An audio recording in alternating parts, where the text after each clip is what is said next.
do the roll call to start the meeting? Yep, so it's the February 2nd, 2022 meeting of the Fire Station Building Committee. We'll start with a roll call.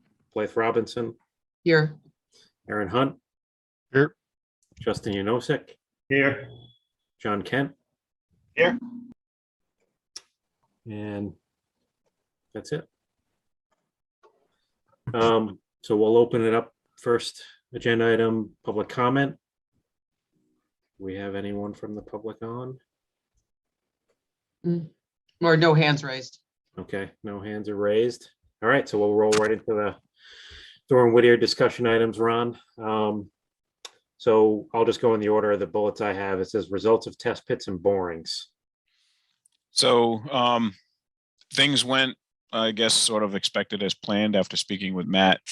When they did the blasting back in 2018 or late 2017, they did not remove the tailings. So there's fractured rock down to certain elevations.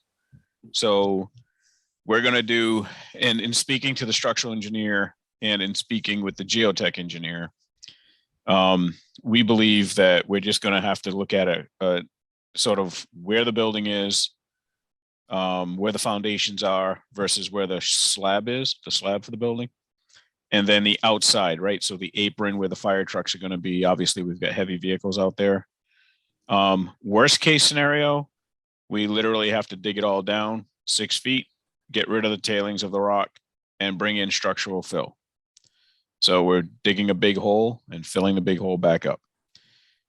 Best case scenario is we can do some trenching around where the foundations are. Obviously take care of that. And remember, we're filling that back in with foundation, right? So, and then we can do ordinary fill on the outside and then structural fill against the inside. We have to take a look at what we would have to do for structural fill underneath the slab and underneath the grades outside.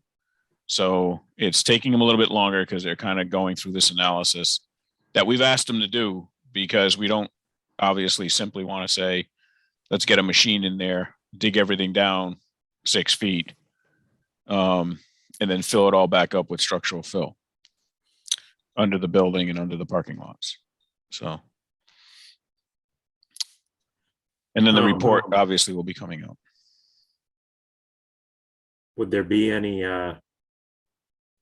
benefit to crushing the rock and reusing it instead of, if we did have to pull it out? Yeah, I mean, different ways to create that structural fill, right? So Yeah, we could pull it out, crush it on site, mix it with some finer grades and throw it all back in.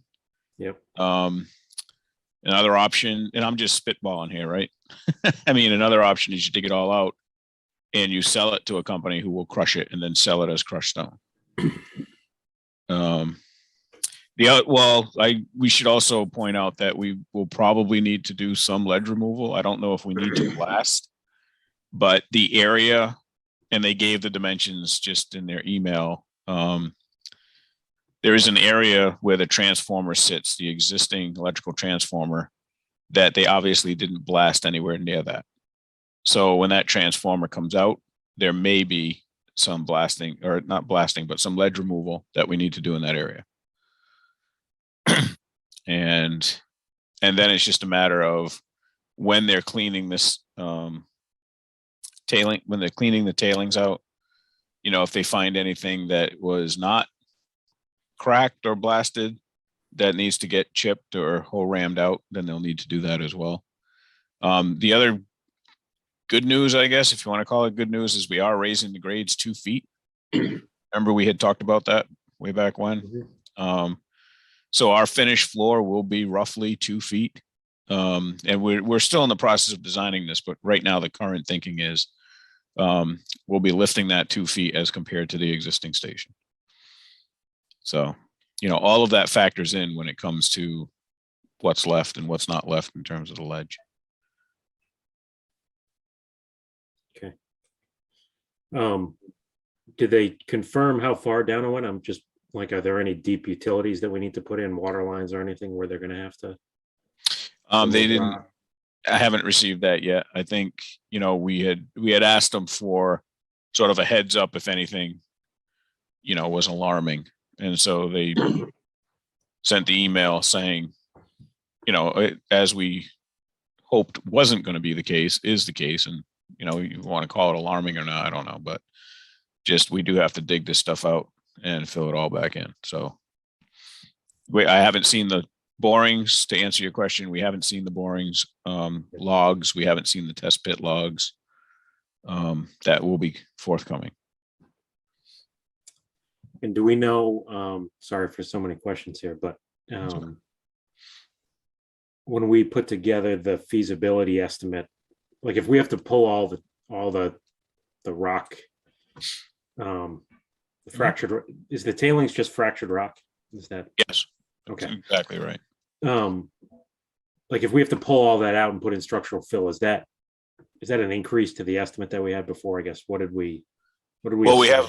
we have contingencies in there, right? Sure. No, I understood. I just wasn't sure what was in the base estimate, really. I'd have to go back and look, but I know we increased it from the original estimate. Yeah. Which, what I mean by that is when we first received the cost estimator's opinion of the site costs, we did get the civil engineer on the phone. And when I say phone, I mean Zoom. So we had a meeting with the civil engineer and the geotech. Collectively, we were all in the same meeting. And so this discussion did take place. Yeah. And the cost was increased. If you want the good news first, we also think we may have found a way to treat the water on the surface rather than build the underground detention. So, Okay. That's all as part of all these discussions during feasibility. We always want to be conservative, and we try to, pick up on everything we think we might know about the site. So I know we carried some monies for the underground structures. I'm not sure about the digging it out and putting it back in. But I think when it was all said and done, both the estimator and the civil engineer felt, this can get done for this price. Yeah. And then of course we add the contingencies. Okay. So.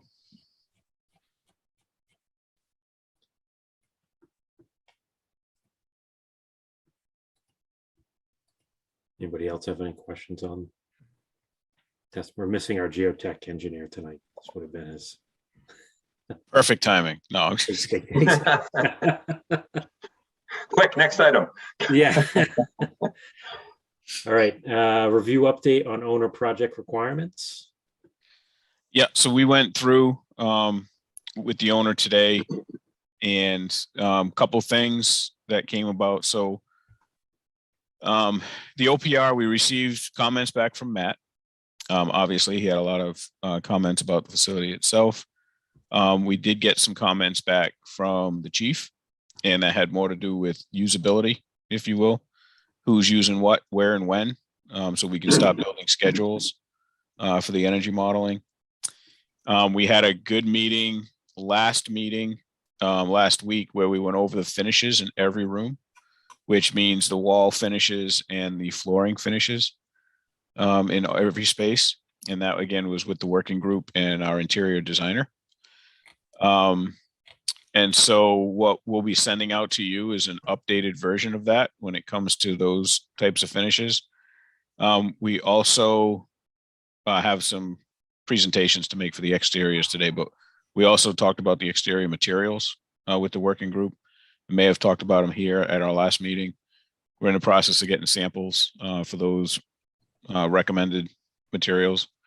And we talked a lot about the HVAC. So some of the things worth noting, no one is requiring or mandating that we have radiant slab heat.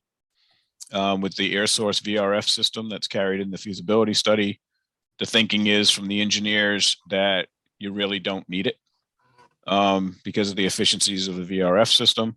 And so meeting today was, there's no quote unquote requirement for that. Same thing with the snow melt outside. We're not going to require, there's no requirement for snow melt. The thinking there was it's not present today. Why do it if it hurts the energy costs of the future and the upfront costs today? We are going to do a life cycle cost analysis for a geothermal ground source VRF system compared to the air source VRF system. And that is based on a meeting we had last week with Mass Saves and Eversource, where we're still begging and they're still open-minded about how much they might give us in terms of incentives. And, you know, John, you may want to know that they've said a lot of projects they're working on right now are all considering geothermal because of the long-term energy savings. So Matt was very interested in hearing those numbers as well. So we'll get that life cycle cost analysis to you. We think everybody is okay with the VRF, air source VRF system as being the base system that we're going with. And let's see, electrically, we did talk about the generator. Obviously, the whole building is going to be on a generator, and we do need to relocate the existing transformer and the existing phone switch that are in the areas that were blasted last year or 2 years ago. And so that generator might come in handy. The existing generator you have now to keep the building online when that gets moved. And then obviously bringing in a new generator. There was questions about whether or not it's going to be required to connect to the town side. So if you leave the fire station and you're facing Main Street, if you take a left to go down Main Street, that's towards the center of town where everything comes in underground. And if you take a right, we've got some overhead wires. So the big question is, how is it circuited? In other words, is the power coming from the overhead different than the power coming underground? Because of course they both meet on the site of the fire station. So we're going to find that out, and whichever one has more robust, or I should say, reliable power is the one we'll connect to. So we'll get that into the OPR as well.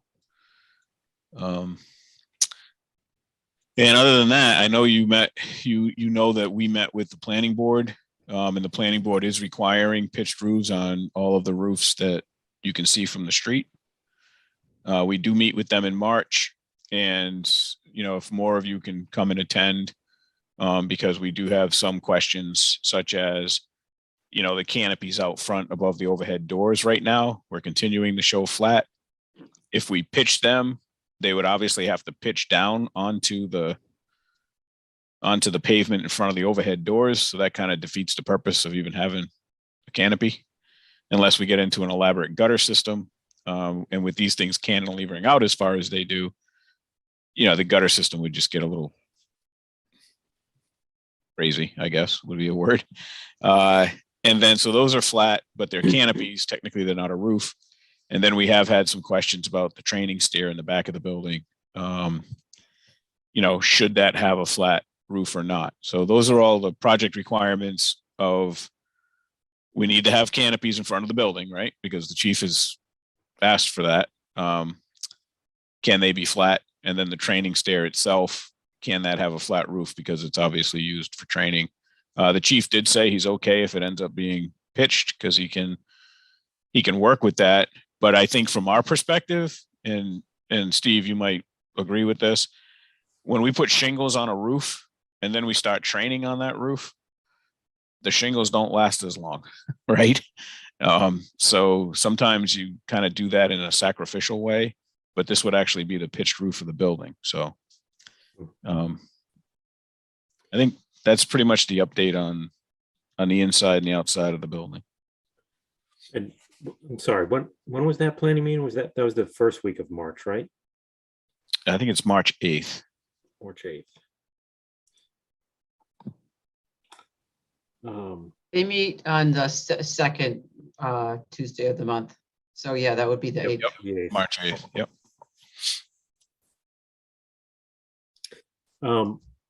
Well, I should also actually take this up. So we are now going after 4 special permits, 3 from the planning board, 1 from zoning.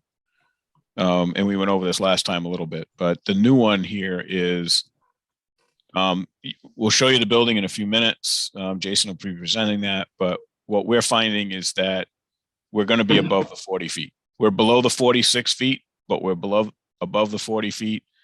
You can take a look at what we've come up with, and we just think at this point it's just prudent to go and get the special permit from the planning board as part of their site plan review. We've asked Matt and Bob to kind of get, not Matt, Rich and Bob to kind of get a sense of what the planning board might think in terms of allowing that, because they can in the bylaw allow that. And that's just in addition to the 2 for the parking and the 1 for the setback.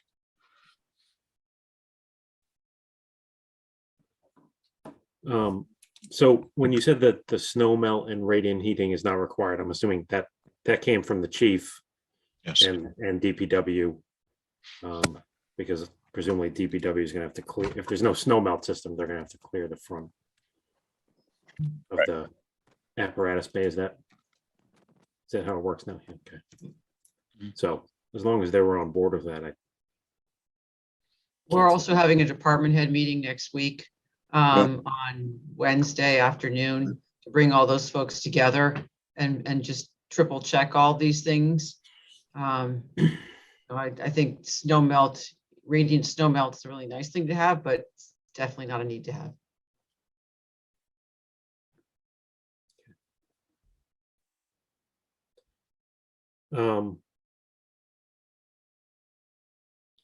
so VRF system, you said that's kind of the base system that we're putting in the building for HVAC. Right. So how that came about was through a couple of different meetings.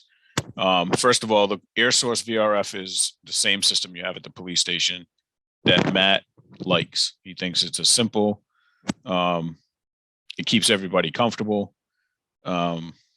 He preferred that. And the good news about that is when we did a cost comparison with the cost estimator and the mechanical engineers during the feasibility study, the air source VRF ended up being less money than the traditional boiler chiller with a VAV system. And it's even less expensive than the high efficiency VAV system. So okay. Those are kind of like the traditional systems you normally see in a building, not so much a fire station, but a building in general. And that's what they compare it to.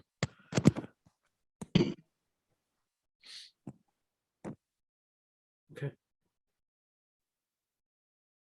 Anybody have any questions on owner project requirements? All right. Next one is mass save information. So I think, like, you sent out 3 documents just before this meeting. So I'm assuming no one's really had a chance to digest them. So maybe Ron or No, somebody. Ron kept me in a meeting for like 4 hours this afternoon. It's all his fault. Okay. Ron, I don't know if you or somebody, either Vertex or Doran Woodard, can kind of walk us through what those documents are a little bit. Well, there's a couple that we've had 2 meetings with Mass Save and really Eversource, and their consultant, which the name is, the company is the Green Engineer, in order to work this project to be a path 1 net zero net energy project for them, and us for that matter, and this will determine what kind of incentives we can get, and part of it's listed in the MOU. The documents are memorandum of understanding just to be participating in their program and the various conditions that go along with it. The second document is the engineering services agreement, which sort of brings in their consultant into the picture officially, and he has a fee for his services, and part of the MOU is that if we agree that Eversource and the Mass Saves programs will pay 50% of their consultant's fee, and we will pay for the other 50%. And his fee is $8,500, so that's $4,250. That's part of that engineering services agreement that town of Norfolk would pay for their advice and design assistance to assist Eversource in going through the design of mainly the HVAC system, but other systems, in order to determine the level of the incentives and do that incentive study. So at least I think I speak for Dawn Whittier and Vertex. We feel that this is a good opportunity to get the sort of another set of eyes on the building and during design, to make sure that we're getting net zero energy, net zero ready. But we're also doing it at the design stage, so it's well early enough to incorporate everything into the design, as opposed to coming in later and then trying to make alterations to a design that's complete. So it obviously involves GGD and their engineers who have been attending these meetings. Again, we've had 2. We'll have others. But sorry, Steve. I was just going to say, and there may be some suggestions that come up along the way that the cost benefit just isn't there. But getting them in early, we've had projects where we've gotten them in late, and ultimately the $25,000 check could have been 60 if we had started sooner. That being said, the $60,000 check might require you to spend more money on something. So the idea here is early on, we'll get the feedback, get the thoughts from DGD, be able to bounce it off of you guys and say, okay, do you want to, something that it might cost you more upfront to get a bigger refund. So it becomes one of those, just another cost benefit decision along the way. So it's a great program. Getting them in early is great, but you may say no to some of their recommendations, which, if a recommendation is going to cost you 6 figures to get an extra $15,000 at the end, it's kind of easy when we're talking about, a money situation, but at least, we'll be able to present it and you'll be able to, consider it. So there's different tiers of this program that we're potentially going to be in, right? This is, I forget the exact terminology, but this is like, there's the top tier that's like net zero, right? And then there's lesser tiers that you can be in. Yeah. Yep. Maybe I'm not using the right terminology, but you are. So yeah. pathway 1 is their net zero energy ready.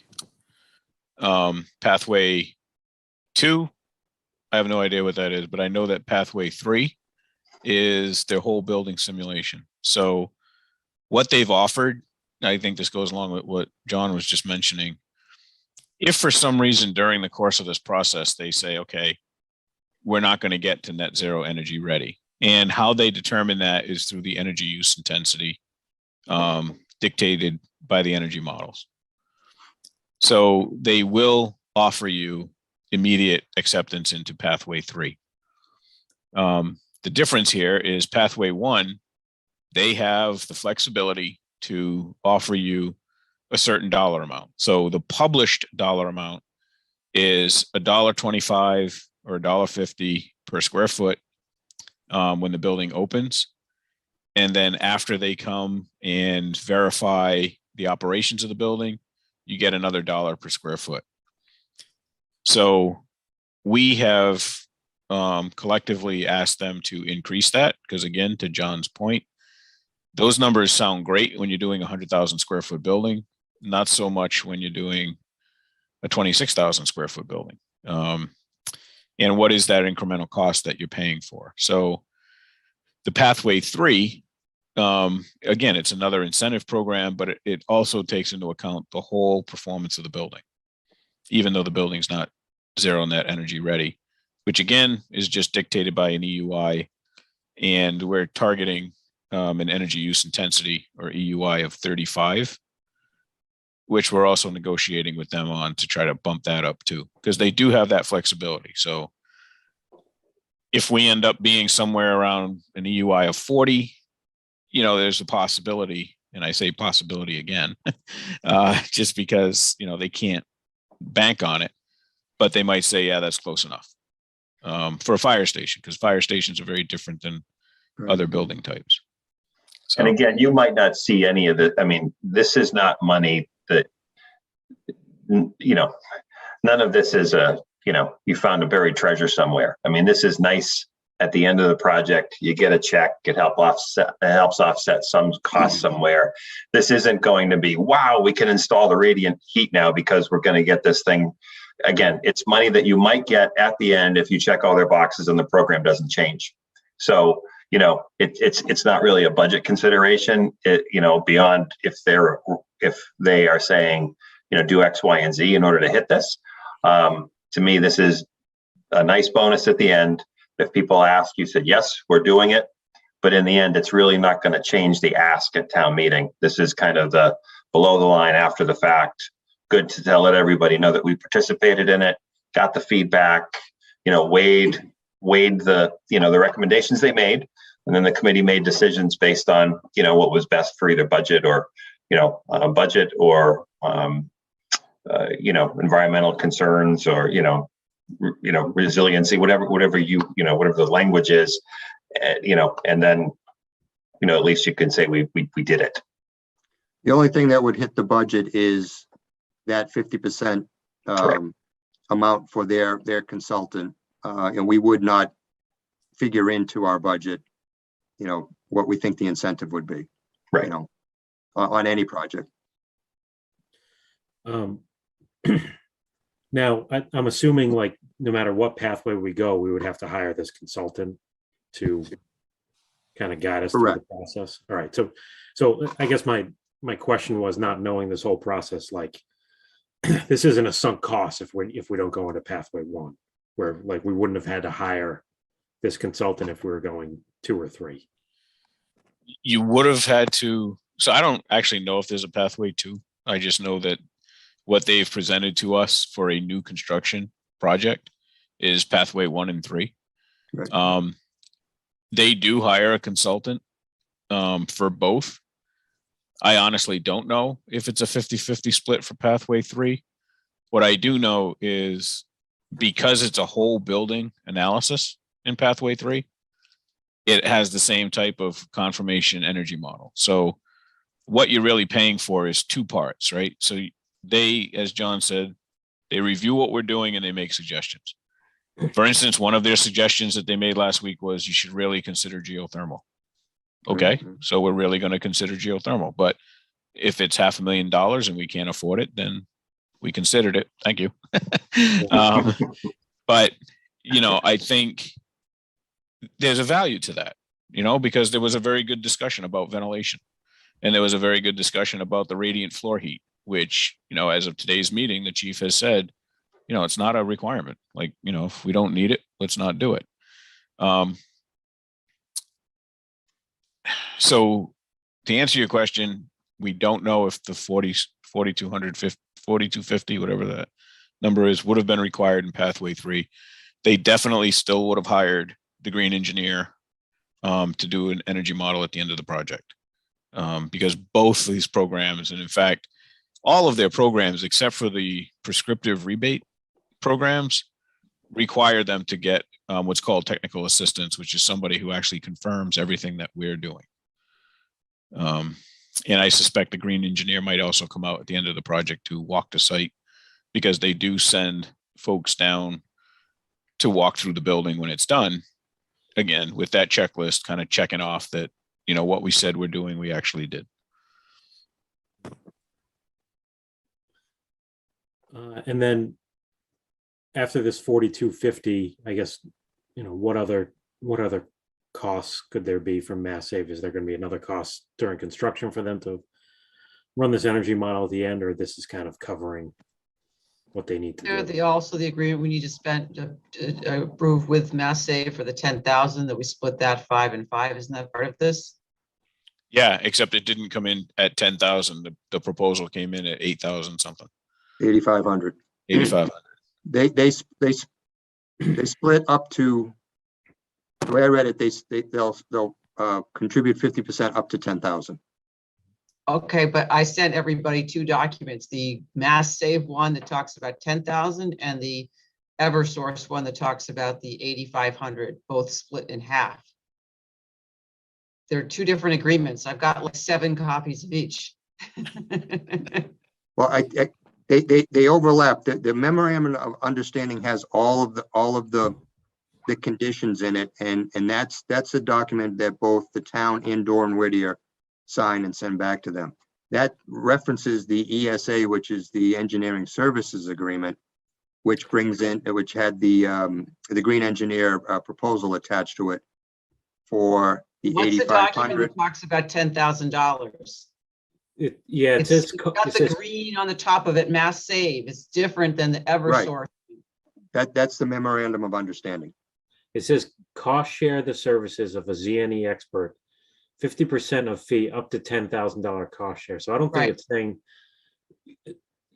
Blythe, I think what Steve's saying is this isn't saying it's another $10,000. It's saying that it's basically summarizing the other document that they're going to cover 50%. Okay, That's I my thought we were understanding. covering half of 10,000 and half of 8,500. I love it if it's only half of 8,500. I just, Yeah, Yeah. And That's what you're saying, right, that's the Steve? case. is all that right, one of there's you not gets to another figure out the $10,000 motion what we cost. need to approve tonight, because I'm standing down on that one. Say that again, Blythe? I said, one of you gets to script the motion of what we need to approve tonight, because I'm still a little confused of having gotten, like I said, many copies of both of them. I'm glad there's only one. So we only need to approve $4,250. That's the only one that has a cost assigned to it. We do need the signature on the, let's call it the green heading one, which is the memorandum of understanding for path one.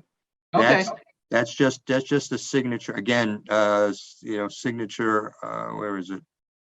Customer signature. Customer signature and architect signature. great. Okay, thank you for clarifying. Okay.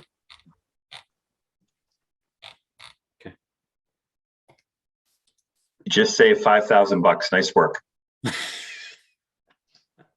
Try. Okay. Anybody have any questions on the mass save information? Take that as a no. I'm trying to reopen my minutes now. So probably wouldn't be bad just to tick that one off and see if everybody's willing to vote to support it. Good point. So, yeah, so let's open that up for discussion. Is everybody on board with approving the $4,250 to bring this consultant on? It seems to me to be short money for some decent benefits. I agree. John or Aaron or Yes. Justin? Yep.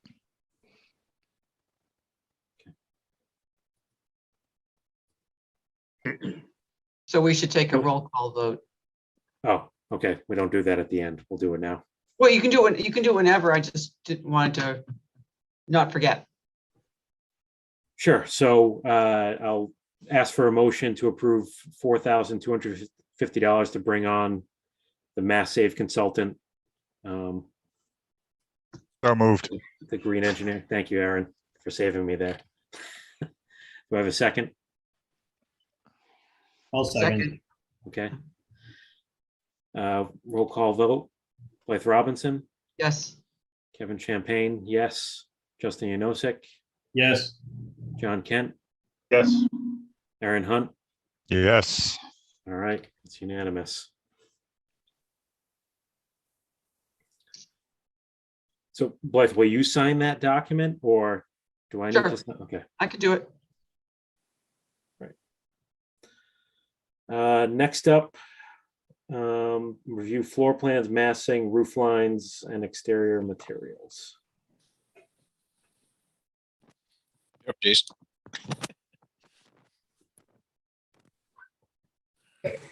Great, I'm going to share my screen with you. We'll start with the floor plans and just going to basically go over some of the minor tweaks that have happened since you last saw the plans.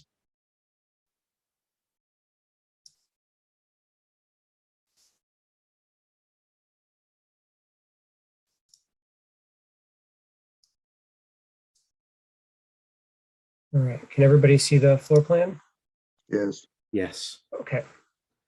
So since we went through this last time, it's mostly been about optimizing the plan, adding more detail, going through code review, structural analysis, making sure that the plan really works from a system standpoint and an organizational standpoint. So a couple of things that have happened. One, we have worked on the area at the back of the building to narrow it up, to leave a little bit more space at the back of the site. Sorry, it's a little jittery there. By doing that, we were able to move the whole building back about 5 feet additional from the line of the existing building to get a little bit more space. This green line here represents the existing building. We wanted to make sure we have enough space there during construction to actually work in some of those tight spaces. So we were able to bring that back a little bit closer without infringing at all on this steeper slope back here and what we think is more rock. So that was reorganized a little bit.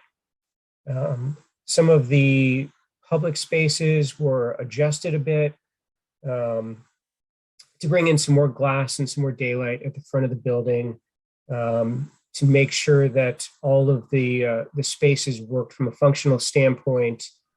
Just some minor tweaks, but the program is basically the same. Instead of having 2 toilet rooms at the front of the building, we split them up on either side of the lobby to make the vestibule a little bit bigger.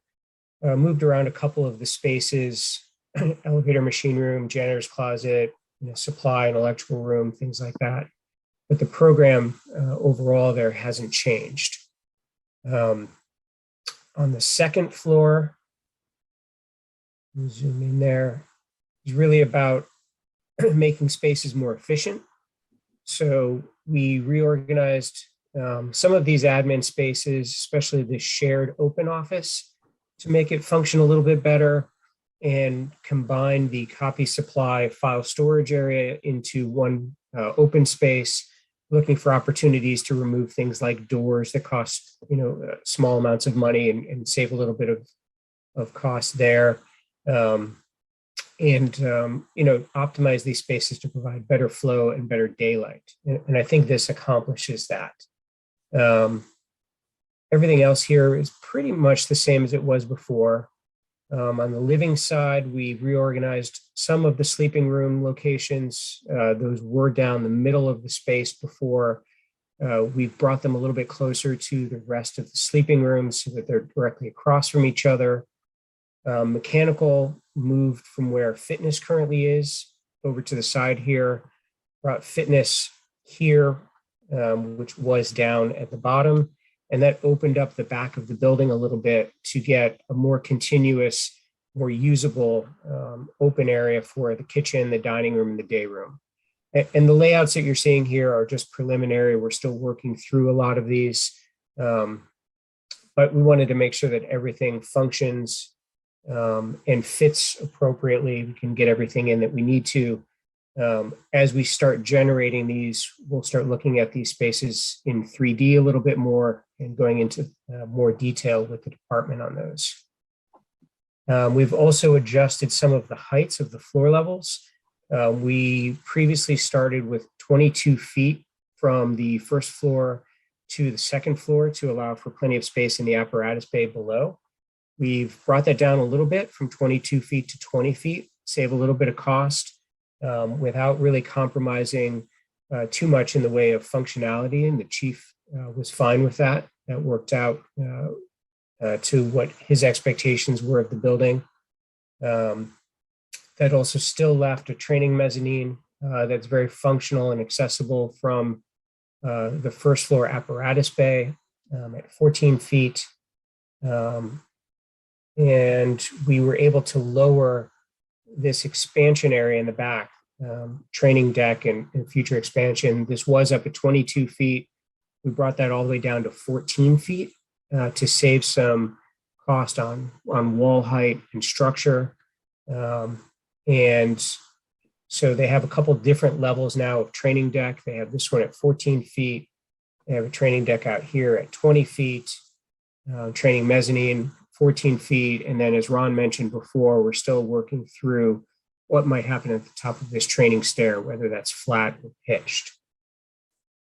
And mostly the rest of this is just going through more detail, starting to define how some of these roofs might work, which we're going to show you here in just a minute in the massing studies. Any questions about anything that we're showing here? Again, it's mostly just fine tuning from what you've seen before. Okay. How much? So how much space is there between the existing building and the new? We've got about 10 feet right now, which is still a little bit tight. Yeah. So we're talking to Civil about that. Not sure how much more room we have back here. We may be able to get a few more feet, but there's not a lot of room left to play. Sure. And that's just a walking area back there. That's not, a vehicle wouldn't drive back there, right? Correct. That's right. It's just a walking path. Part of that provides an exterior access point to the decon room, should that be needed. And then also access to the exterior operations room to bring pallets in. Jason, what's stopping us from demoing the little piece of the existing building that sticks out? Back here, I believe, and Ron, correct me if I'm wrong, the existing boiler is back here. There's some building utilities that are back here. Now, that doesn't mean that that can't be moved or something else done temporarily. I think that's something that we've started to talk about, but I don't know if we've confirmed that that's something that we can do yet. Yeah, that's that little CMU building off the back, right? Yeah, and that's actually their boiler room. So that's essentially all of the mechanical keeping the other building operational is in there. The electric panel, the old electric panel is there. I don't know if anything's still connected to that, but we do know that the new electric panel is in a different area now. So way back when Matt had that same thought, Aaron, was, you know, can't we just slice this thing off of here? And when we went out and took a look, we just realized that we'd have to be setting up the building for temporary heat, which to be honest with you, this might end up being part of that conversation of when do we build a new trailer, because that conversation we had with Matt, and it was the night of the community meeting when we walked around all of this. The thinking was, if we got the new trailer and kept the old trailer, use the old trailer for administrative space, use the new, obviously, for the bunk rooms and day room and kitchen, that really they could move out of the fire station and just leave the bays up and running, because he did mention that the bays operate off of those ceiling mounted, I don't know what those things are, but they're basically heating units. They look like just space heaters, frankly, but I hope they're a little bit more than a space heater, maybe not. So everything just started to get a little bit complicated, and we just said, let's just figure out a way to keep the building 10 feet away and we'll be okay. I'm looking for a picture right now of a project. So I think we're going to be okay at 10 feet. Before it was less than that. And I think that's why, Jason came up with a way to be able to push that back and also save some space in the back of the building. But that's where that stands, really, in terms of just not knocking anything down. The other concern was we may have to bring in the asbestos group to do some abatement if we took any portion of the building down now, and then have to bring them back at the end of the job. So it just kind of adds a little bit of cost. So that was the other reason that we kind of thought about it and then stopped thinking about it. Thanks.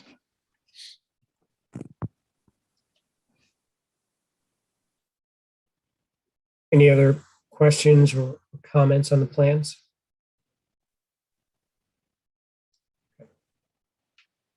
All right, I'm going to switch over.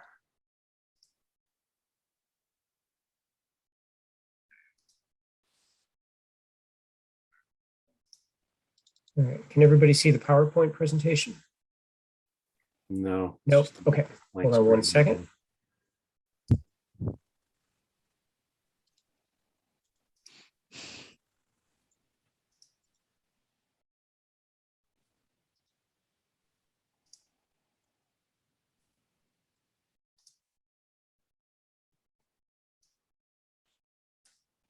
All right, how about now?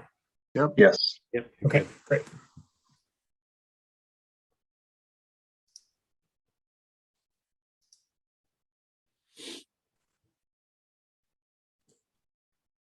Okay, so we've already shown some early massing models quite a while ago at some of the earlier meetings.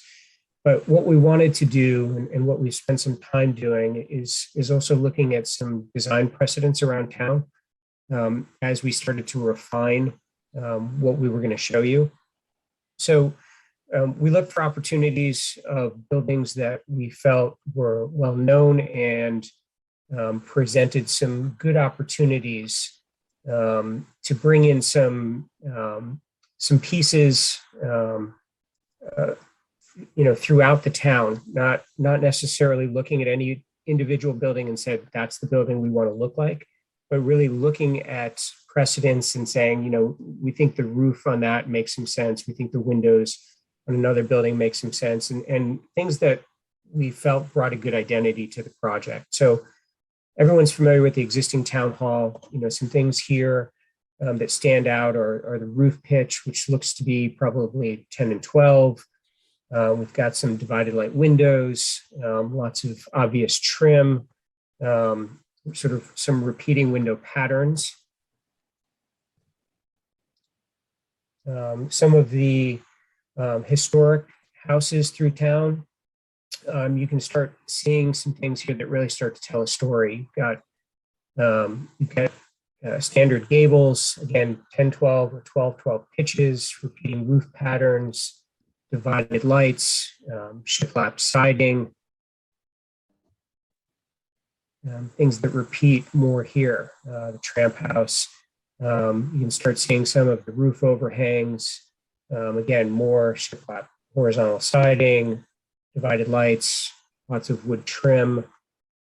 You can see we've got both shingles and shiplap actually on these, and gables. And then we look at something like the fire station, and although the materials are a little bit different and the timeline is a little bit different, we still have some basic forms that are similar. You've got some basic gabled designs. You've got some standard, wood trim, some repeating window patterns. Again, probably 10-12 or 12-12 roof pitches. So things that we felt were predominant through town that we really wanted to emphasize as we brought in. So I'll show you what we have come up with. All right, so this is obviously coming down Main Street. On the left, you have what is the training room as the first gable form that's running parallel to Main Street. We've got 3 large gables that are all the end walls pointing towards Main Street. The first one being the main entrance, where you can see the Norfolk fire lettering. We've got a canopy and some glass doors with potentially a high lobby space behind it, bringing in some daylight. We've got some of the repeating divided lights on windows that we saw in some of those precedents. We've got 12-12 gable pitches, sort of a combination of horizontal shiplap siding, and we brought in some vertical board and batten, start the feel of a modern farmhouse aesthetic. You can see some of the divided lights are also brought into the area above the canopies to bring in some more natural light into the apparatus bays. We're looking at probably standard shingles on the roof as of right now. And you can start seeing we're bringing in some very simple trim throughout the building, keeping everything very simple from a cost standpoint and an aesthetic standpoint, but also something that's very relatable. Trying to keep the scale as pedestrian friendly as possible, and also breaking up that mass as much as possible. So it's not one large mass, and feeling, like it's a little bit more approachable. We'll go to the next one. We'll start walking around the building a little bit. We'll start seeing that front entrance. Gonna have to make the fire station. Gonna have to make the fire truck black though. Just as an FYI. Fine with me. Good point. Sorry to interrupt. No, that's quite Oh, all right. black truck now. That's all right. The bay doors here, we're still working through some options. Right here, we're showing fourfold opening doors. We're having some conversations about that versus overhead doors from the standpoint of both cost, functionality, and also insulation values and the effect that that will have on energy usage of the building. So that's a little bit still in flux, but whether those become overhead or something like this, we can do similar glazing patterns to this. Also, the landscaping that you're seeing here is by no means defined yet. This is really just put in here just to give a sense of where landscaping may be versus where paving may be. But we'll get into what the actual landscaping design may look like separately.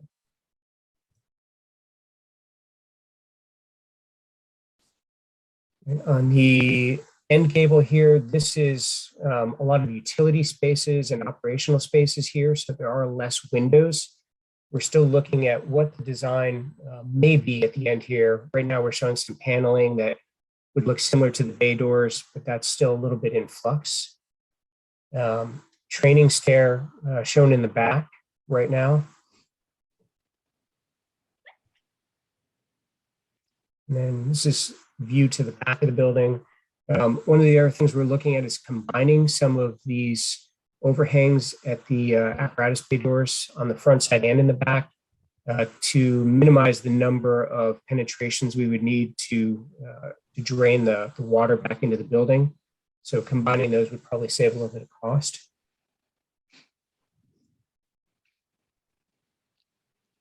And this is a roof view. Obviously, we don't have any mechanical units or anything shown right now. This is really just to give you a sense of where pitched roof may be versus where flat roof may be. This is going to continue to evolve, and we'll start adding equipment as we get a better feel for it. And I think that's it. I think that's the basic, yeah. The basic. What about a PV array on the roof? Has that been talked about yet?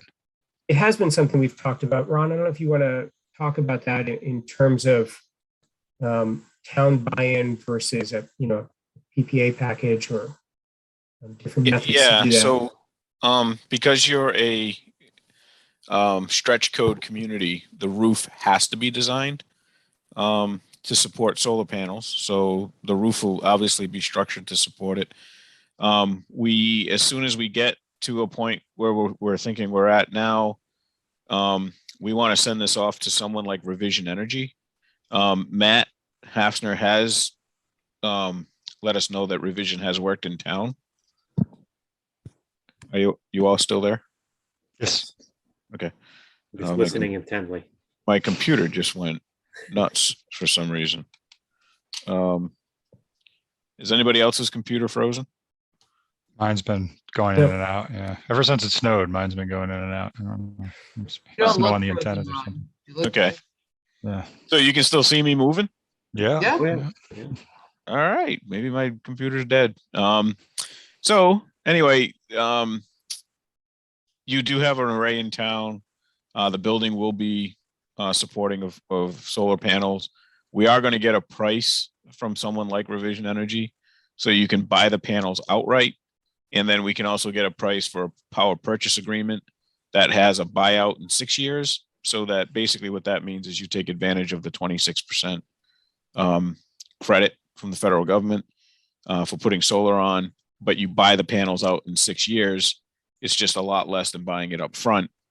And then they have another option where you keep the power purchase agreement in place for 20 years or even longer. So the nice thing about a power purchase agreement is until you buy that out, they not only own the electricity and you're saving a marginal amount of the costs for electricity, but they own the maintenance and operation of it. So it's basically a maintenance-free system.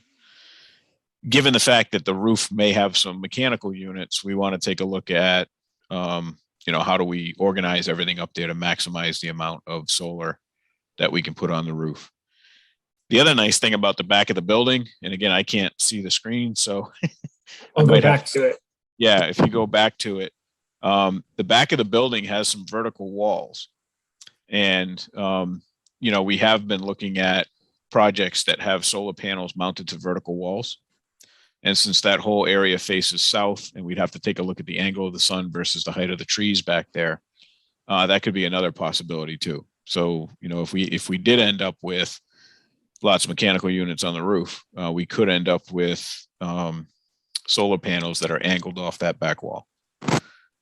Isn't MassDOT doing that on highways, on the walls they have for sound barriers? Thought I read that somewhere.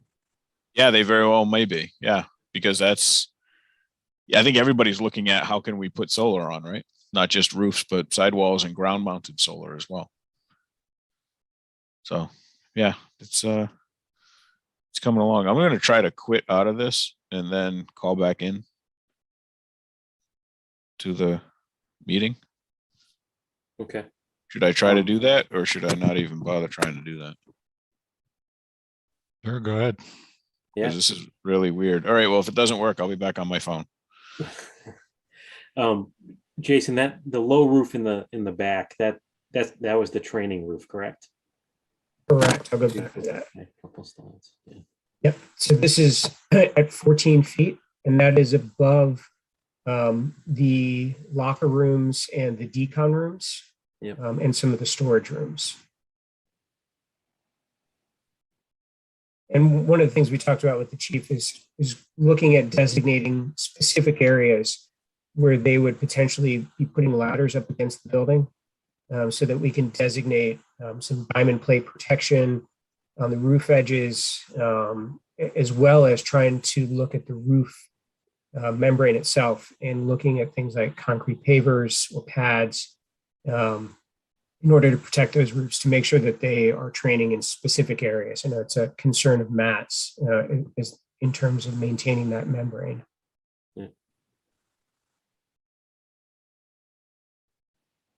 Got to work on your horizon in that one. Sorry, I'm being a picky architect.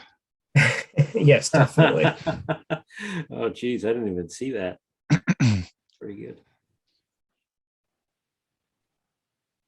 I'll jump in. I think it's a great first run or second run. I guess we're on second run here. A lot of great direction, a lot of positivity. Feeling pretty good about it in general. Great. Personally, I guess. A few comments, I guess, more around front, other than me picking on the rendering backgrounds and fire truck colors. Just some things that stand out to me as I'm looking at it is the apparatus door on the right-hand side without the dark windows like the rest of the building. It just jumps out at you. So we might want to show those dark, whether they're painted black or they're glass with film on the back of it or something. And then yeah. Again, yeah. And then spandrel glass, whatever. Probably be best to be having glass because it'll look the same. The gable end buildings look a little, what's the right word here? Maybe demure, a little. Sure. I mean, I don't know. I don't have a great solution. Maybe it is what it is, or maybe it's because the whole elevation itself is a little flat. There's not a lot of depth to it. And again, so I don't know if the gable ends could just come out another foot or so and get a shadow line there rather than looking so flat with the more flatness part of the building. Sure. I don't know. I don't know what we have to play with there. Those are the two things that just kind of jump out at me when I squint the squint test. Yeah, no, I think again, that makes a lot of sense. Yeah. There certainly is room. I'm sorry, go ahead, Aaron. I was just going to say again, overall, I think it looks great. I think, again, going very happy with the direction it's going personally. Great. I'm glad to hear that. There certainly is room to pop these out a little bit further. Right now, we're only holding about 16 inches, and it was really just to, minimize the square footage, but, adding a foot here or there isn't going to make or break anything from a square footage standpoint. So we can certainly take a look at that. And that may help quite a bit in that feeling of flatness and getting some bigger shadow lines in there. And I think you're right about the end here, whether that's some spandrel glass or a different treatment. I think we all agree that this stands out a little bit too much down there. I guess sitting here looking at it again a little bit more critically, I'm wondering if maybe if we lower the slope on the roofs that are parallel with our view here, maybe the gable end buildings would stand out a little bit more because you'd be looking at more sky and less building. Mm-hmm.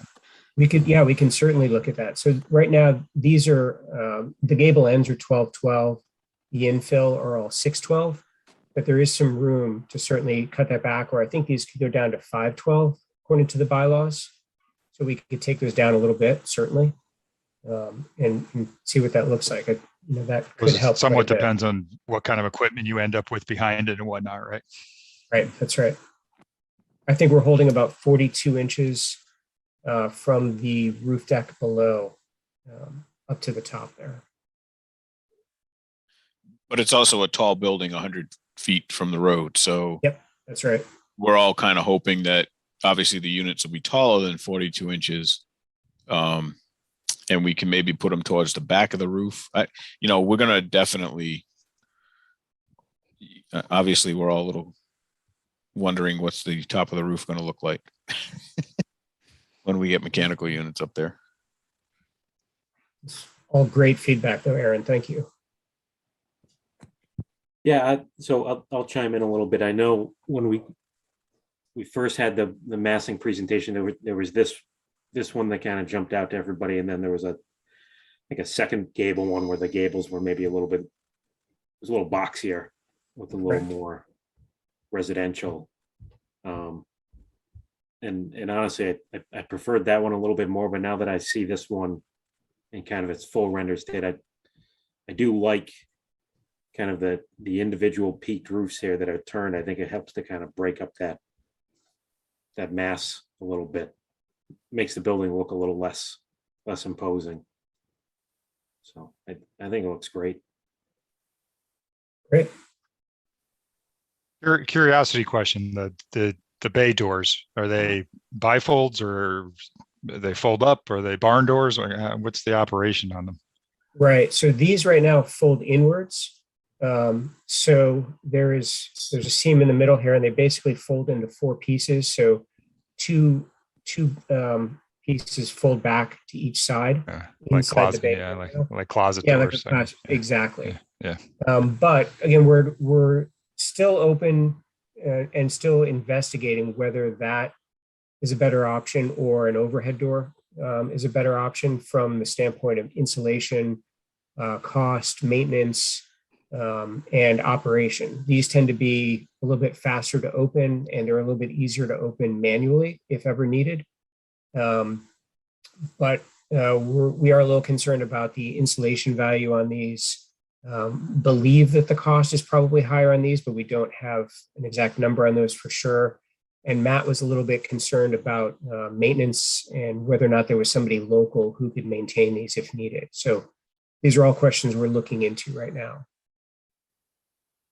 Yeah, I know. So the roll-up overhead doors are generally better insulated, correct, and have less maintenance to them. Typically, they certainly are, we think, better insulated. We don't have a lot of experience with the 4-fold doors from a maintenance standpoint, so I don't want to say one way or another on those. Yeah. So when we're interviewing all the architects, I forget who he was with, but he was a fire architect that had brought a fire consultant on to kind of do some of this stuff. And he was very much against these style doors. And he said, the thing that stuck out to me was that he said the main benefit that everybody likes about it is that they open quickly, but that he felt that was a bit of a red herring, because by the time you hit the button to open the door and you get to your truck, the roll-up door will be open anyway. That the difference in time really didn't make that much of a difference, and that the maintenance and the insulation outweighed really any gains to this style door. So I'd be curious to see what that difference is. Sure. May I make a joke? Please. What, was he an older gentleman? Because most times you get in the truck and push the button because the button's in the truck. He was. Okay. I know just from my standpoint, in my experience, I'm a traditionalist. I prefer the roll-up door over anything else. It gives free and clear space down on the ground. You can adjust it to varying heights depending on the weather conditions or time of day and what you're trying to use. And I've never seen it an issue where we're waiting an extra 3 seconds for the door to open. I don't think that's a meaningful exchange. Okay, that's great. Jason, a quick question regarding the overhangs over the doors. Are those there primarily for an architectural purpose? No, good question, John. So those are there to really provide some rain shelter more than anything. And they were requested by the chief so that when they have these doors open, which they do quite a bit, they're able to be protected from the rain. So it was really for weather more than anything.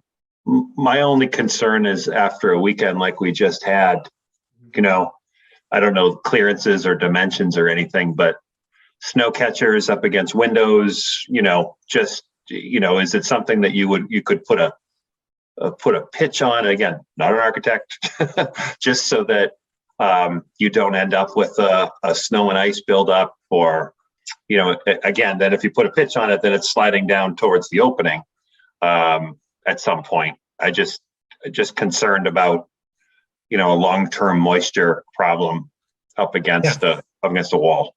Yeah, it's a great question, John. So typically the way we build these is that these would have a sloped insulation inside there. So this would be structure plus a low slope, quarter-inch per foot or so inside. Mm-hmm. And then they would drain back into the building. So there would be a way to get that water off and hopefully away from the face of the building. Obviously, you get 24 inches of snow and it's going to pile up. There's not much you can do about that on any roof. But we will do, we typically design these to do what we can to manage the water. Great, thank you. Mm-hmm. Great question. Is this drawn in white because you're thinking it would be white, or just because that's how you drew it? We haven't thought about color. We've had some debate about that. So we did kind of like the white, but part of it was because we wanted to get some feedback. And, we talked about going all red. We talked about various different colors. So it's really open right now. I happen to like it. I was just curious what the thought was. Yeah. We also felt like the white blended in well with town, just keeping it neutral on the site. But we are certainly open to options. I'm not the one to pick the colors. I know that. I know I never pick white cars or anything like that, because then I have to clean it more often. So yeah, they say white doesn't stay white very long, right? But so are you thinking wood or cement fiberboard, or not there yet? Great question. So Ron, do you want to talk a little bit about some of the siding options that we've discussed? Sure. And I can actually open up. That was just really weird how the whole thing went out. But glad to be back. So I could share my screen here and show you two things. One is the siding, and the other one is the exterior insulation that we're thinking of using. Let's see if I can't get this thing to work. And Aaron, while he's pulling that up, we were not thinking about wood. There we go. Everybody see that? Mm-hmm. So, although, I was talking to Steve this morning, and this right here is very much like a fiber cement. It is a urethane product so here's another kind of look at it. You can get it vertical, you can get it horizontal. It is a material basically made from sawdust and urethanes and epoxies. It mills, it paints, it absorbs paint exactly the same way that wood does. It's much more stable. It doesn't crack like fiber cement does. And we're looking to get samples out to everybody. But to answer your question, yes, we've thought that fiber cement or this product may be good options for you to look at. The difference is you can get fiber cement factory finished and then brought out to the job site. But as you all know, you spend a lot of time touching that up in the field. This would come primed and then it's field painted. And, according to the manufacturer, it actually holds paint better than wood because this does not absorb, doesn't have the moisture thermal in contraction that traditional wood does. And Steve had asked, and there's a building in Northampton, New Hampshire. It's a public library in Northampton, New Hampshire, that just put this material on instead of going with a fiber cement product. So we'll get you some samples. You can all take a look. I don't know, Aaron, if you're familiar with the True Exteriors by Boral. I'm not. My interest is piqued. Okay. It's the closest one that I know of anyway is in Northampton, but it was also used on some dorms at Bowdoin College, which is a little further north, Brunswick, Maine. And it comes with the pros and cons. And the manufacturer did reach out, or the supplier, I should say, and they'd like to know if you're interested. They could do a presentation for us on a Wednesday at noon. And talk about it after we get the samples. Maybe we can deliver the samples down hopefully by next week. They could be at the fire station for everyone to take a look at, and then we could have the technical and sales rep kind of do a dog and pony show for us to talk about what it's all about. And in the meantime, we're getting it priced obviously as part of the schematic design package. What about good old wood that's stained? Comes pre-primed, stain it. Yeah, this is kind of a look. I don't know if that's a gray paint or a stain, but it does come to the job site primed. So I actually don't know. Well, I'm just, maybe I'm too old school, but if we're thinking about cost, I have no idea what any of them cost, but I'm just curious why, would if it's a farmhouse look, why we wouldn't even think about that. Is it too much maintenance in the future? I'm not sure. Yeah, I think Matt is trying to find the most maintenance-free building he can, even though there is maintenance on every building. I think we all know that, what is it, 7 to 8 years you have to repaint the building if it's painted with Well, that's traditional. why I asked stain. Yeah. Is that a better option? Yeah, or even a stain. Yeah. That's certainly an option. We could get that priced. I just, where we're trying to save cost. I totally get the lack of, not wanting to have to do maintenance too often. Mm-hmm. But I just also, if this is really really cool, but really expensive, maybe it's something to think about. Ron, do the fiber cement options, does that color run all the way through? I forget. No, the fiber cement is basically cement through and through with a paint. It's only on the outside. On the outside. And yeah. And a lot of the things that Matt was bringing up about the fiber cement, I think we've all had. People have been using fiber cement for some time now, right? It's a proven product. But you have to put it upright. So every project comes down to the installer. So, when they cut it, did they go back and prime and paint the ends? Yeah. So our library is fiber cement. We're planning to repaint it this year. We were supposed to do it last year, but we missed the mark on the estimate, had to get more dollars. But I think it's been 16 years. So I'm no judge of whether it was put in well and that's a good amount of time or not, but I just offer that. It seems like he's had a bad experience with that that building. He's had it's not just because of that. The inside is giving him fits. So So But I mean, you know, the idea is, this is a product for consideration, but there's other products too. And then we just sort of evaluate, like Ron said, I mean, we've been using fiber cement for a long time now. Also PVC panels, where they can be used. But if you're getting stuff delivered with the color, you still at some point probably have to paint it. I don't think anything lasts forever. Like I said, a lot of stuff comes white, but white doesn't stay clean forever. So we may, as much as we want to have a purely maintenance-free building, I don't think that will ever happen. No such thing. so Stone, natural then- stone. yeah, natural. Yeah. So another thing we wanted to just point out was there's an insulation board called Cool Therm, so it's got a cool name. And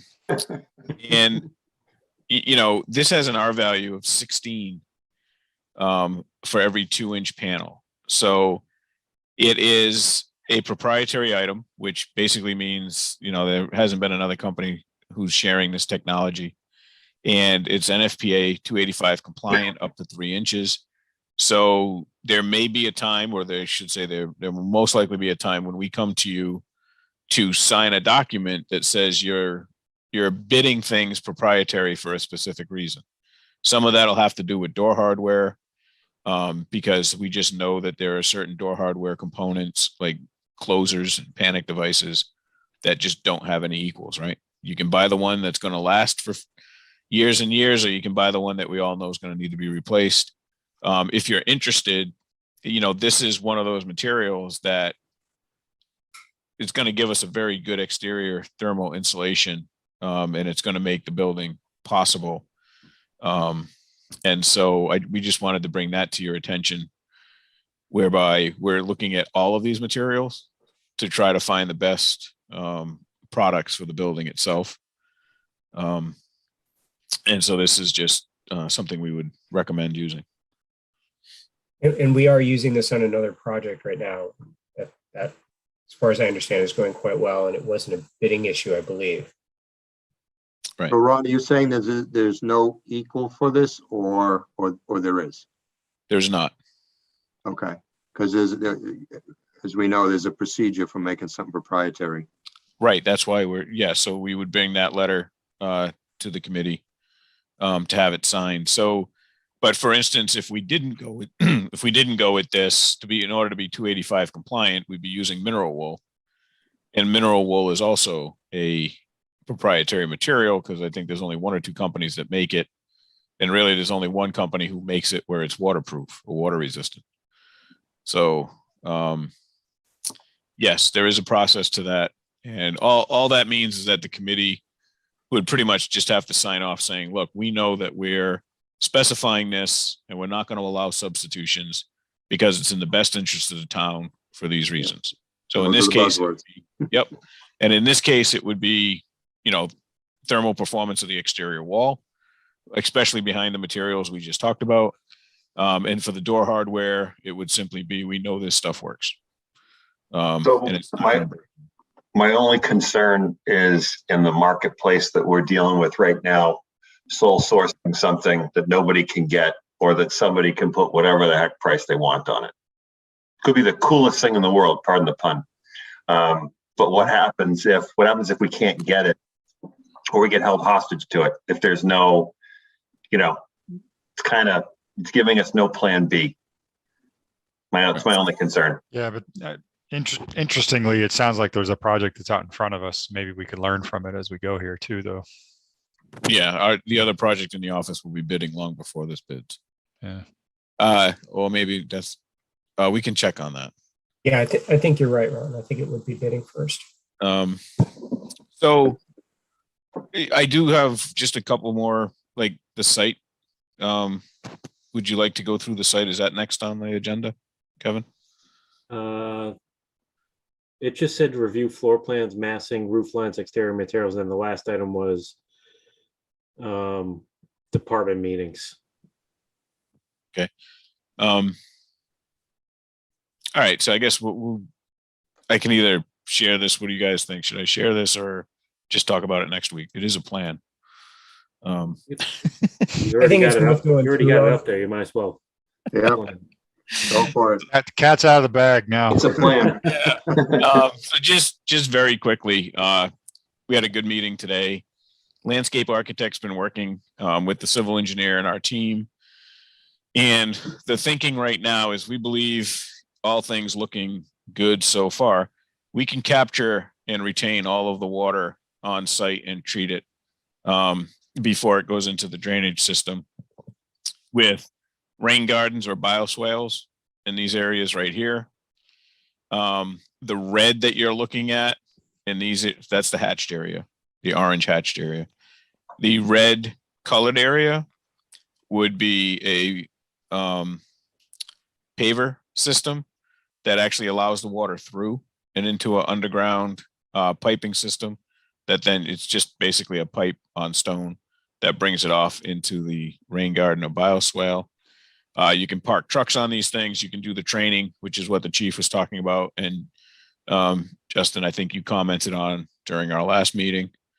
The nice thing is this would all be flush for snow plowing and so forth. The green edge that you see along here would be a tall grass that you only have to mow like every other week. And then the yellow would be a prairie grass mix. And all of these grasses would be local native materials. So they're all drought resistant. And then we'd be using these pavers again, sort of right out in front of the front door, because we're trying to make this look like a little park. And this would be where like the family fire station picnic takes place and the flagpole is and the memorial stone kind of right out in front of that front door. So that's pretty much the program, if you will, for the site. It's obviously a small site, but you know, we are trying to keep this, and then everything back here in white would sort of remain the wooded area that it already is. Are the pavers round because you are trying to get a certain amount of infiltration in an area? At the moment, yes. Okay. But there's nothing to say that, let's say we don't need this in terms of water control or stormwater control. You know, this could be painted asphalt. It could be, you know, concrete. It could be something else. I think so, John. I think where you're going with this is price, right? Right, price, but also just from flow. So it's something that, yeah. I guess you when you said the plow thing, the idea is you wouldn't be plowing over it per se because you've got a traffic flow pattern here that you're trying to mark out with this, right? Or you catch an edge on the front of that thing, you know, even if it's done perfectly, at some point, you know, there could be a pile of those things. That's all. So I'm saying is if you don't need it, let's go to the price piece for a second.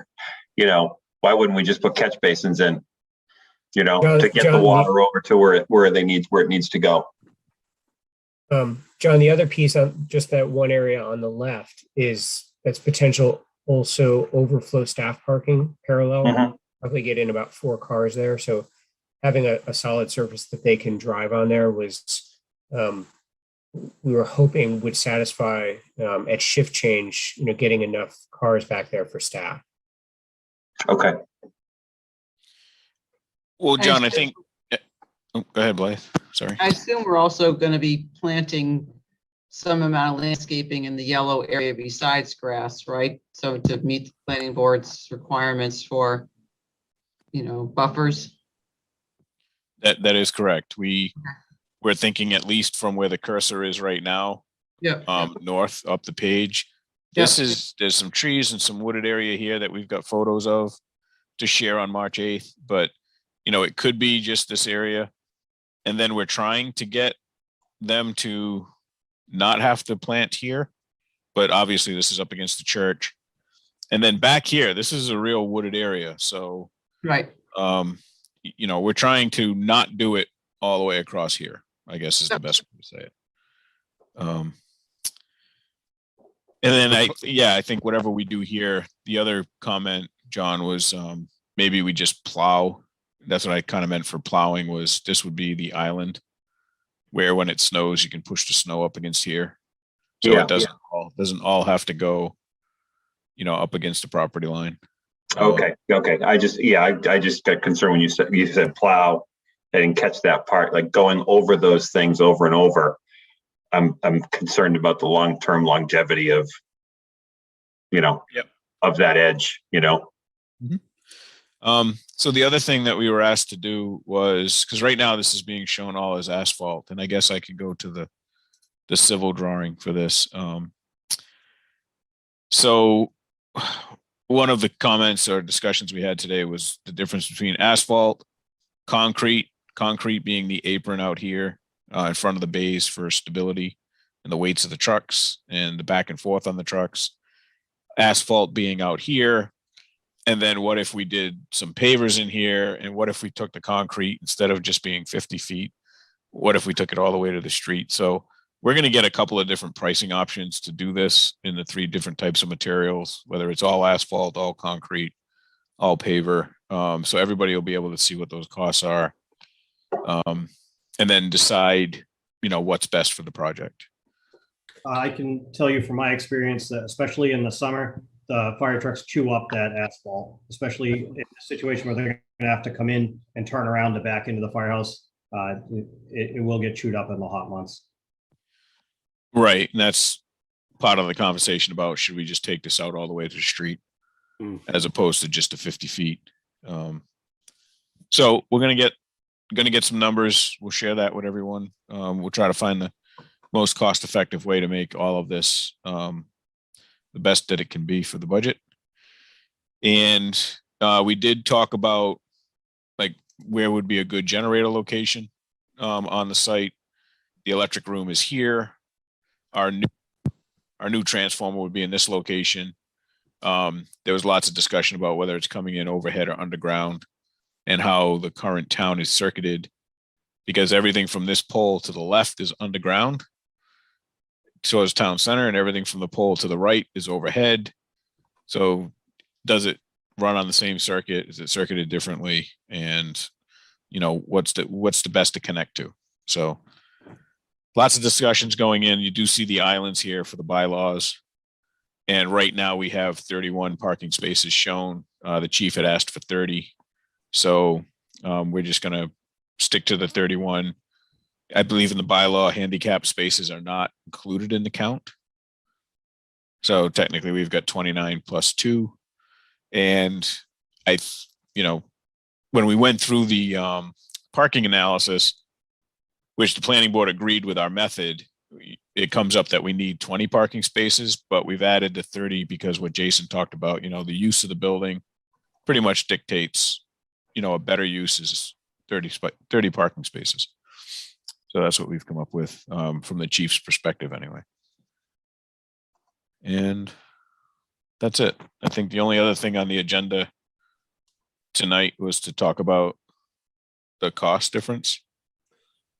Well, yeah, so there was one last bullet point: department meetings, design review for building systems and materials, and department preferences. It sounds like that hasn't happened yet. Right, Ron?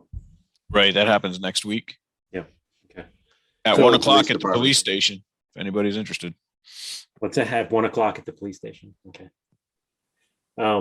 So yeah, the next discussion item was preparations for the community meeting on February 16th, which I think we wanted to at least touch on this, knowing that this has been a question that's come up at a couple of select board meetings. And it's been on, I think, the Facebook page, just the cost of this project versus the cost that was previously presented back in 2016. So I guess we can talk about the structure of the community meeting, but maybe you've already got this up. You can give us a little bit of background of kind of your review here.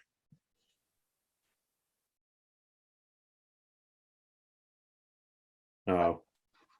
I mean, do we? Oh. There we go. Sorry about that. So the question is, how do we present this, right? Because there's obviously quite a bit of a difference. And so just to spell out some of those differences. Blake, did this go out to everyone on the committee before this meeting? Yeah, it did yesterday or the day before. Okay. So just a couple things just jump off the page. So the first thing was they carried $350 per square foot for the project. And I think Steve shared a document that said basically all the fire stations and combined police and fire stations in Massachusetts at the time were $500 and $600 per square foot. Just to clarify that, those were the prices that we shared were jobs that Vertex and Compass had done, basically 15, 16, 17, 18. And then we had done this exercise to kind of escalate those costs forward into a period in 2020. So we stopped in 2019 and kind of translated those into cost per square foot, and nothing was even close to 350 in 2019. I know that 350 didn't have some stuff in it, but the dollars were in the fives, at minimum mid fives to mid sixes. I did adjust it. I mean, I added in the building demo and the site improvements. So it's that was part of that project budget worksheet. So it sort of bumps that 350 to 392, but it's still low. It's somewhat irrelevant what the actual cost of construction was, right? I mean, what's relevant to the conversation is the number that was used to budget. Correct. Yeah. So what we were just trying to do, Aaron, is just say, here's some numbers of some other actual fire and police buildings, different square footages, different time periods. If you adjust them all, again, all our projects, if you adjust them to 2019 dollars, there's nothing even close to 350 in 2019. Oh, I see what you're saying. You're not saying the things that were being built in 2019 were 500. You're saying if we, I hear you. I know we do have a few that are close, in that time period, but 350 is just a bad number, and sometimes that's what happens. Well, I guess just saying in terms of community preparation, we don't even need to say that, right? I mean, we can just say the number that was used was $350 a square feet. Today, and the number and what we're seeing today is $600 a square feet. Right. So right there, you're double, right? Just in time difference. I just forwarded that email with this information to all of you, so you can see it for yourself. And one thing I'd also point out, what the information that we got was from 2019, but in fact, this project went to town meeting 2016 with only a concept design done. It wasn't until the money was approved for both buildings that the architect continued to work that out and develop these costs. So, the hard part is how do we artfully and fairly remind people that back when it came forward to town meeting, it was where it was at the point in time. We didn't even have all this information. We had it a couple of years later, and that's what we're trying to compare to, perhaps. Yeah, I think the thing, to make this a constructive conversation, it's going to be, I don't think it does anybody any good saying, hey, the $350 a square foot was wrong. I think we just say, we don't know if it was right or wrong in 2016. It might have been. Either way, today it's $700 a square foot. I mean, and here's, 4 or 5 different projects that are all at that number, that shows the $700 a square foot is not some out of whack number. That's the going rate these days. And that's just the construction cost. I think, Kevin, you're right in terms of, look, in 2016, it was this, and today it's this in construction. I guess. Go ahead, Ron. Go ahead. Go first. Well, because that's just the construction cost.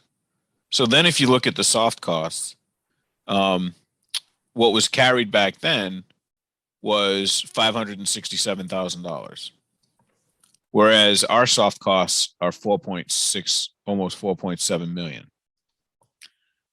So we've all been involved in projects, right? Where an owner says, build me the building, I will furnish it, I will put in low voltage systems, I will take care of all of that myself, just get me the building, and you know, that's it. And just looking at what Matt had provided to us, what we're building right now is a building that has the furniture, the equipment, you know, the fees, the low voltage systems, all of those things that go into the fire station at $4.67 million as opposed to 567,000 carried back then. And there's really nothing to identify that, but it's not just construction costs that has increased a lot. It's the fact that, you know, they excluded a lot of things, right? So they excluded a lot of items in the soft costs. They excluded an OPM, which is required even in 2016. So a lot of these things were excluded to the detriment of the soft cost budget. Yeah. Again, I think the way to present it would be, because I mean, someone's question is going to be, well, why do we need this many soft costs? And really, it's going to be, well, these soft costs were going to be in this project also. They just weren't in the number that was listed out. It didn't have the OPM number in it, right? You know, why it wasn't shown, I don't know, but you know, you need to have an OPM. The facility needs to be furnished. It needs low voltage wiring, you know, whether that was in the number or not, it was going to be there at the end of the project. So, you know, we're In just showing 2019, you know, we opened the police station in May of 2019. And so the issues that came about as that building went along, some probably informed what this budget ended up being at that point. Yeah. My only concern, Kevin, I'm not trying to harp on the cost, but the reality though is that whenever this thing was priced in 2016 or 2019, 350 was a bad number. So prices going from 350, I don't want people going, well, wait a minute, prices doubled. No, you really had the wrong price to start. You know what I mean? So people see this, oh my God, it's doubled in cost per square foot, but your starting point was false. For whatever reason, no, not throwing stones at anybody, but it really hasn't been a doubling. Do you know what I mean? So I don't know if you want to not include something about that, because it might make the sale harder. Like, oh my God, it's doubled. Maybe people go, yeah, okay, it's doubled. We got to get this done. It's just going to double again. My point, you know, like we had a situation in another town where this project was 10 million. It was never 10 million. It was never going to be done for 10 million. And it finally had to stand up and say, and I took the bullet, you know, my first PowerPoint bullet was, this is not a $10 million project. Like, it was just a number that was wrong when it was put out there and floated. And it was good to kind of hit it and attack it rather than try to explain why it's not free. You need to compare an apple to an apple. And right now you're kind of comparing an apple to it's a piece of fruit. I'm not quite sure which one, but there's a lot of things missing. So it's almost like the number you had back then should have had these things, should have been a little bit higher. And then that makes the leap from then to now a little bit more palatable, or at least more understandable. I don't know. It's just a thought, We tried to do that. We did that in the presentation at the end of 2020 about the police station, and we grabbed some information about other projects at the time. And we did make this argument that the price was always going to cost, that building was always going to cost about what it did compared to other stations. And the only criticism I got making that argument was that some of those other stations had different exterior finishes, nicer ones than we did. But we did tell people, you know, if you were told it would cost $350 a foot or whatever, we're trying to help you understand that that was never correct. So that's out there. How much people know that, remember it, I don't know. I mean, I'll defer to you guys for, how much of that has to be part of the education process as we start, trying to sell this job. Just putting it out there. Yeah, and It one should al- thing It should, go ahead. oh, go ahead. I'm sorry.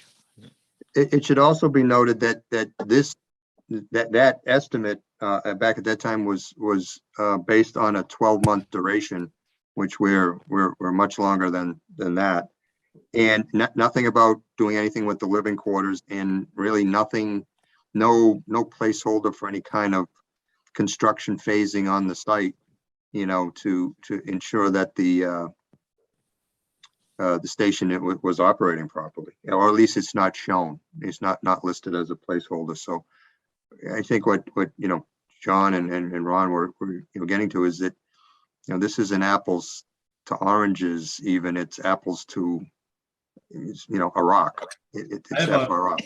I have a couple of comments to make on it, if I can. One question I had, I don't have the other document that we have on our current budget up, but what are we spending on HVAC in this project that we're doing now? Just out of curiosity. Because I think Could look that up quick. I think looking at these program differences, to me, if I was in a meeting trying to be critical of what we're doing, I would attack every single one of these and say, why do you need 4 more bunk rooms? Why do you need 1 more restroom? And instead of having to justify every single one of those points, I think it's better to say the previous budget was wrong, and here are the reasons. They're carrying $1 million less in HVAC. They carried a 3% escalation. We're carrying a 6 or whatever it is that we're carrying. Like, even just looking at this initially, the project was missing 5.7 in soft costs and contingencies. I'd be like, oh wow, okay, that seems pretty reasonable. Like I don't think it's that hard of a lift to get people there. But if we present these 15 or so bullet points, that gives a lot of ammunition for them to come at us and say, you're doing this extra, you're building the Taj Mahal, which we all obviously know that we're not. Yeah, to kind of go along with what you're saying, Justin, the 2 things that I thought we were going to need to focus on, and we can talk a little bit about the best way to present it, was 1, the cost of the project. And I think we've kind of talked about that at length here, that, probably to the town's detriment, the architect left out, the previous architect left out, a lot of soft costs and other, temporary costs, phasing costs that were always probably going to be required of the project. They just weren't being presented. Whereas we feel that we're presenting a better or a complete all-in cost, that this is what the project's not going to cost. It's not going to be, oh, and the town's going to do its own site work, and oh, we have to hire the OPM, and oh, we need temporary living quarters. It's all that stuff has been thought out. The number's bigger, but that's because everything's been thought out and presented at this point. But I think the other thing to Justin's point is giving concrete reasons why the square footage is so much bigger than what was presented back in 2016, 2019. I know we all think here that it was too small back then, but it'd be good to have, hey, just based on building code changes and NFPA changes, here's the square footage increase that you're looking at just in the last 6 or 7 years. Right. And so maybe we simplify this, because some of these bullet points, like if somebody can argue how many bunk rooms do you need, right? That'll always be an argument. Because someone could say, and it's something that one of the select board members picked up on, the school built an addition, and now here we are, I don't know, 10 years later, whatever the years were, but you have to rethink going in and doing something again. I think the difference is so the addition that came out, which was after the cost was established, it was all flat roofs. So we know that this building does not have all flat roofs. There's a cost associated with that. The 1 fewer apparatus bay pretty much means you were parking trucks outside, or you were leaving the trucks off site, or you were doing something, because right now our design, these are the minimum number of apparatus bays that you need to get everything that you own in the building. The bunk rooms, sure, we can leave that alone. Same thing with the shower. But having one restroom in the lobby doesn't meet code. Now, it could be a newer code, although ADA came out in 2010. You know, or their revised version came out in 2010. So, you know, that's just missing. I mean, no training mezzanine or training stair. It's, again, you have a fire station with no training space, which is what you have now, which is why you need something new. The codes for separating restrooms and decon rooms, you know, you just didn't have those in the old design. So you had to completely decontaminate yourself outside before you could use a restroom, because the only restrooms were in the common area of the building. You know, we don't have to talk about mechanical room sizes, but they had an MDF closet. So we know you wouldn't have been able to get data racks in there. They had no electrical or emergency electrical rooms, and they had no vehicle exhaust system. So the vehicle exhaust system for the bays was specifically excluded and noted as to be determined. You know, so that's a big number there. And, you know, I think there was very, very little storage in the building. But so if you did want to give some examples, like if somebody did say, why is the building so big compared to 2019? Yes, the code had something to do with it. Yes, the number of apparatus bays had something to do with it. And quite frankly, you know, one would question if they had built that. Let's just pretend they built that. And here we are at this point in time, 2022. Do you actually have everything you need for a viable fire station? Especially when Chief Kinney has come to the town now and said, you know, he'd like to have one more staff member overnight in the fire station. Right? I just think there's a few things, like the vehicle exhaust system makes sense to put in there.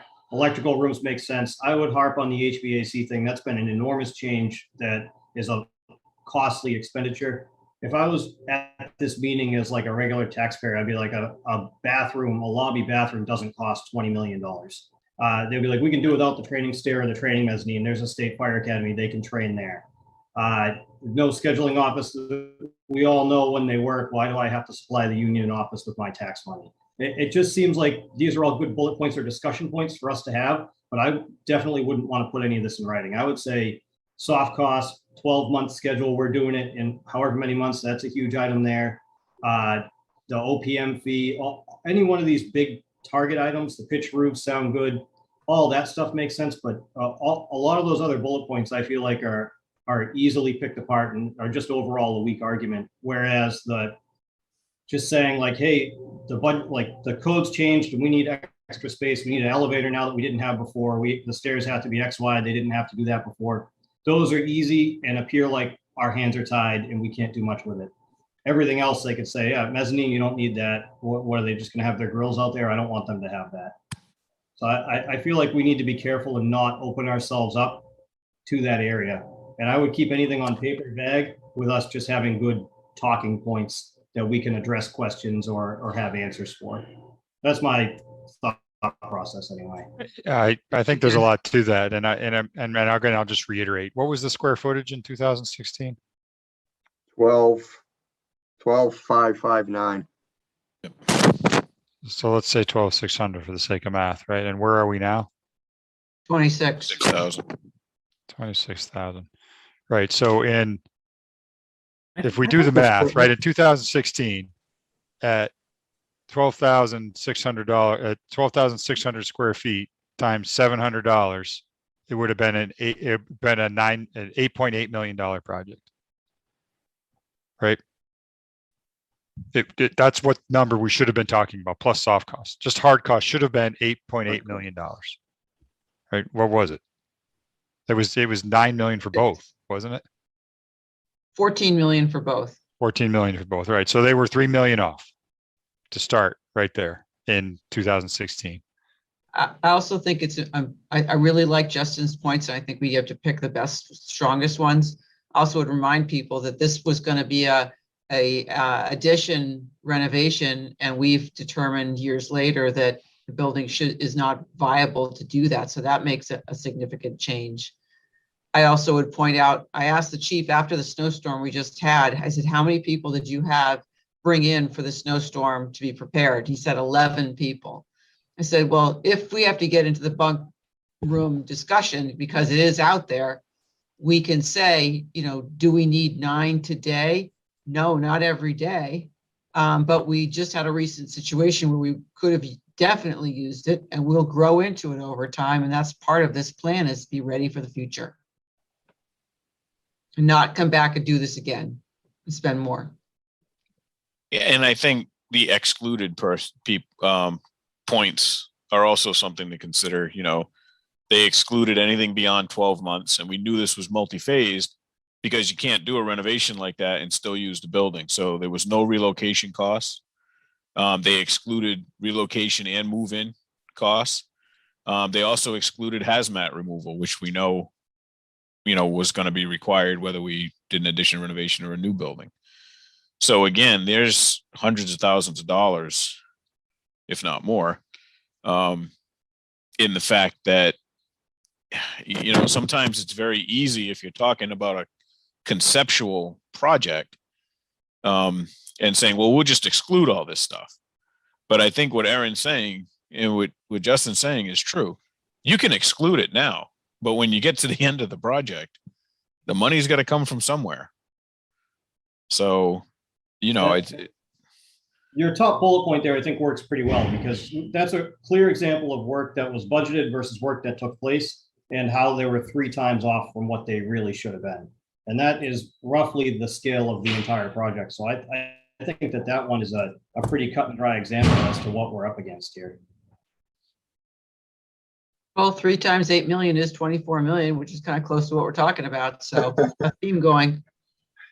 You also have the ability, right? I mean, the programming that was done, you have other studies, right? That, I mean, that put the program in the same ballpark, more recent studies, correct? So, I mean, it's not, you know, that square footage prior was also the wrong square footage. You had other architects, other firms come in and get you in the same ballpark. I mean, not exactly 22, 23, 24, 20. I mean, it's way more than what the original, you know, that project was. And it's, you know, so it's multiple firms' opinion of, you know, that, you know, you've kind of hit you're in the sweet spot right now.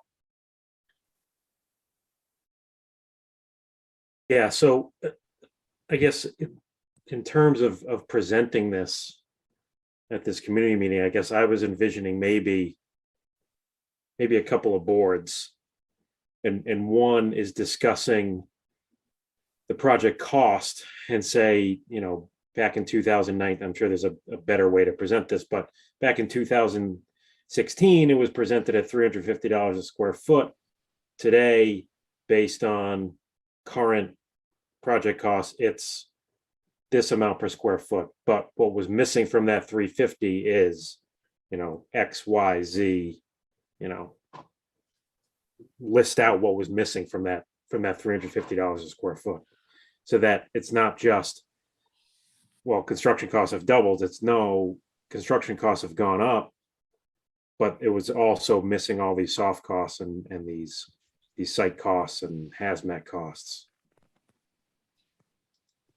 So a little bird just told me that the originally in developing this 2019 budget, the site work was originally budgeted at over $1 million a square foot, over $1 million, and we're actually budgeting it at 1.5. And because of overages at the PD station, without any explanation, they reduced it down to 455. I don't, you know, why don't we do this? Maybe we can put together a draft board and just like maybe we can send that around. Absolutely. Yeah. Yeah, I think it would be really helpful to get people's reaction. So You and I and Steve can work on these boards and then send them out to everybody to give us your feedback like you've been doing. I also think there ought to be a board about what's changed just in the laws or the codes or zoning that has had an impact that couldn't have been known then. To be fair to the project then, things have changed. And Yeah. that, Absolutely. So that was going to be, the second board that I was referring to, I think Right. is now we focus one on the cost, the other is on the square footage. That here's the square footage that was presented back in 2016. And here's, our new square footage. And here's some of the top reasons why it's so much bigger. To Justin's point, I don't think you need to go into the nitty gritty of every single thing, but let's hit the big ones. Yeah, but there's an extra step in there though, too, right? I mean, the original estimate was on 12,000 square feet. And then we had architects that came in and planned it at 22 to 24,000 square feet, right? So if you take the 22 to 24,000 square feet at the estimated construction cost of 450 to 500 square feet, right? You're up to 10 to 12 million dollars for what should have been the planning numbers back then, right? So, And Aaron, those were actually available because I think that the initial one that's at, 20 something thousand square feet was in 2001. So yeah, I think your idea is a good one, Ron and Blythe. Let's, over the next week, you guys can put together maybe a couple of boards, and then we'll pass it around to everybody for comment. Okay. just make sure when you all comment back, either comment only to me or only to Ron, not to each other. Yeah, maybe we do the blind CC thing again. Line CC thing, or send it through Amanda. We'll figure something out. Yep. And then that's kind of the nitty gritty. I would say if we can have a floor plan and some renderings too, I think that just to kind of, I think the point of the community meeting is twofold. One, to kind of address some of these comments, but two, to show them where we are in the process. So I think some of that stuff is important too, because I'm hoping it's going to get people kind of excited about where we're at. I'll get going on some social media advertising. Perfect. So as far as the logistics of it, because we won't have another meeting before then, so it's going to be at the fire station, correct? Yep. Yes. Did we start the last one at 6 o'clock or 7 o'clock? I honestly don't remember. I'm wondering if we'll get better attendance if it's at 7 o'clock. Hold on, let me see if I can. What date was that? Does anyone remember? It was November something, right? In November.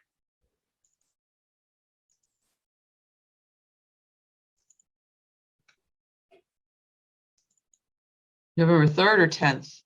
I'm just trying to remember. It was the 3rd. I have it down in my phone, at least I had it starting at 7 o'clock. I have it at 6. 6 o'clock.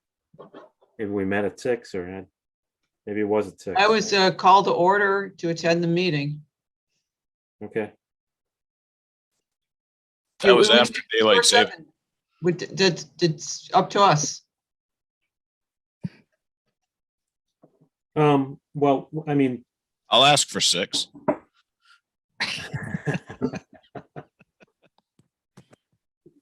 yeah, I guess I'm just trying to be cognizant of people who are going to attend if 7 o'clock is easier for them. I mean, maybe we meet in the middle and say 6:30. in past experience, I don't think it matters. If you want to go, you make time to go. If you don't, you're not going to say, "Oh, I can't make it to 6 o'clock." Okay. What does everybody else think? I mean, I know for my family style, later would be better, especially with the young kids and trying to get home from work and get everyone fed and settled. But I don't know what the right answer is. I guess we can. I think it's all. And this time we get a better turnout. We stick with it. If not, we try something else.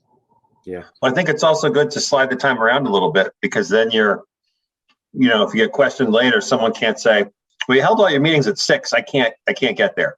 Doing it 7, maybe some other time we do it at 7:30. I mean, just, I don't know. You're trying to make it as available as you can. I guess I'd try 7 since we tried 6 before, see if it gets us a different outcome. Yeah, not Sorry, a lot Ron. of people showed up. That's what I That's mean. we okay. didn't have The to next grade one's out gonna be the- at 4 o'clock, so we're good. Yeah, that's right. The next one will be a nod to Ron. We'll do it at 4:30. You know. Yeah, so why don't we say 7 o'clock and at the fire station? I guess we can keep an eye on the weather. If it looks relatively okay, we'll hold it in the apparatus bay again. Yep. Puxatawny Phil saw a shadow today, so, I don't know. What's the date for this? Sorry, I'm behind here. It's our next meeting, Justin. It's the The 16th. 16th. Okay, thank you. And so we can structure it the same way. I can give a little introduction, and then maybe we'll have to give this a little thought if we as the committee kind of walk through the comparison at a high level, and then maybe if there's more in-depth questions, we can have Doran Whittier field them, and then we'll let you guys kind of walk through the renderings and the floor plans. That's my We'll initial- offer tours again if anyone wants to see the building. definitely tours at the end. So, yeah, I think it's probably important for the committee to comment on the previous study and how we got to where we are today, at least at a high level. So I mean, I don't have any issue doing that. So, and then certainly if anybody feels I miss anything, they can chime in.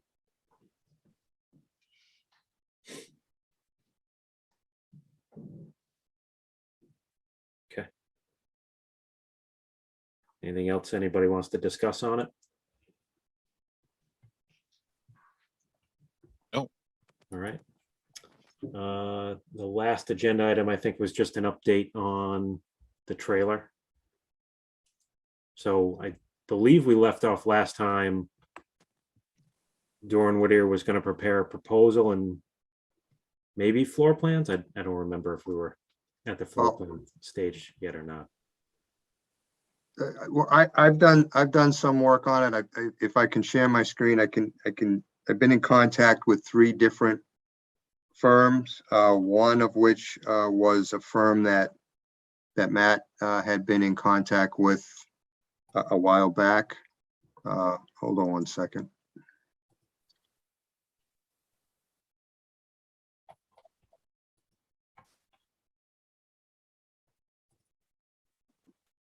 Okay, you can see that? Yes. Yes. Okay. So, I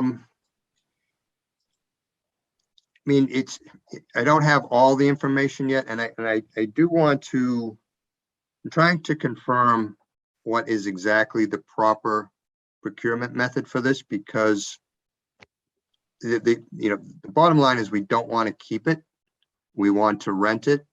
And I've gone through the DCAM construction design manual and even the 30B, and it fits the bill for a modular procurement, with the exception of whether it is truly affixed to a foundation or not. Some of the details I've seen, it's really just sitting on a foundation. So I don't know whether we have to go through the full the modular procurement process or not. If we don't, that's fine. Time-wise, we have plenty of time. If we're shooting for getting this in for prior to construction. But going into this little this quick spreadsheet I did, Pine Valley is who Matt had gotten in touch with, who is actually a manufacturer. We can't actually deal directly with him. He's got a dealer in Weymouth that's American Mobile, I should say Home. But he did give an updated purchase price for a trailer, or I want to say more of a living quarters, which I'll scroll down. This is the they had a base plan, and Matt marked it up a little bit to in this area here with the space for some lockers and entries and additional bathrooms, which his contact said it was no problem to construct. And his price, all inclusive of delivering it. This does not include any utility hookups or running utilities to it, but it was $116,303. But I think if this is something that would go to the dealer, there would be some markup on that. Now, the one thing about if we go through that modular procurement, there is a requirement for the contractor to be DCAM certified. This particular contract is not on a contractor or dealer is not on that list. So whether it would be something that an actual modular contractor would contract with American Mobile Home, that I can't answer at this point. We also got in touch with Aries, who is a DCAM certified modular contractor. This was the plan I had shown maybe a couple of weeks ago. This was the layout that was used by Boston Fire Department for their Engine 42 construction. I did, in discussions with the chief, we did sort of mark up what that layout is because they opted to have open dorm rooms on the Boston job. So he was more, more concerned about having some privacy. So it'd be simply, I just did this very quickly with the PDF markup, just putting in a wall and a door at these six dorm rooms to give them some privacy.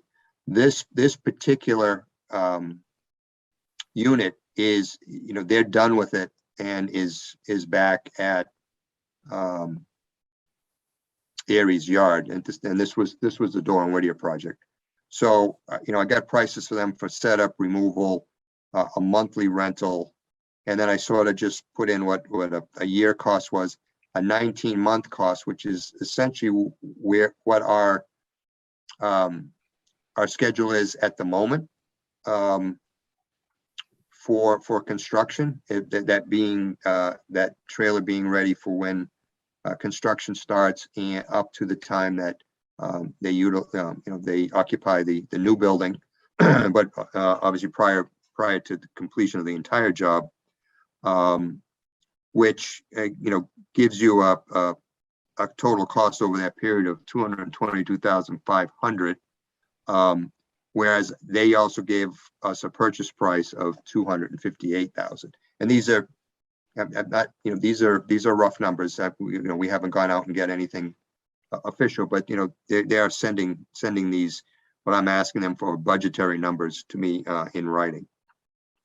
The last one, I got in touch with Triumph, a little bit smaller unit, but it was, and I can scroll down to that. This was used up in Chelmsford for a project, fire department they did. This is one that also I think I've shown before, but it has 4 bunk rooms in it now. If they get another person, there's good amount of room to add another, and still have an open day room, toilet room, and it's only single. It's a smaller unit, but just to get some kind of order of magnitude of what's out there, there is a big difference on really the rental on that one. The setup is roughly the same as Aries, but when you run that across on the construction period total, it's $156,500 versus the $222,500. I did not get a purchase price from Triumph. So this isn't. I'm not looking for. Obviously, we're not nothing to to vote or approve on. This is a sort of a work in progress right now. But that's the update. I think although the price is higher, there is a level of confidence in Aries, only because they sort of have what could be used right off the bat available. And Triumphs is available too. So there is units that are out there that can, as opposed from starting from scratch, that we may be able to, garner some kind of a discount for, as opposed to them building something and then delivering it. But that's where I'm at right now. Any questions?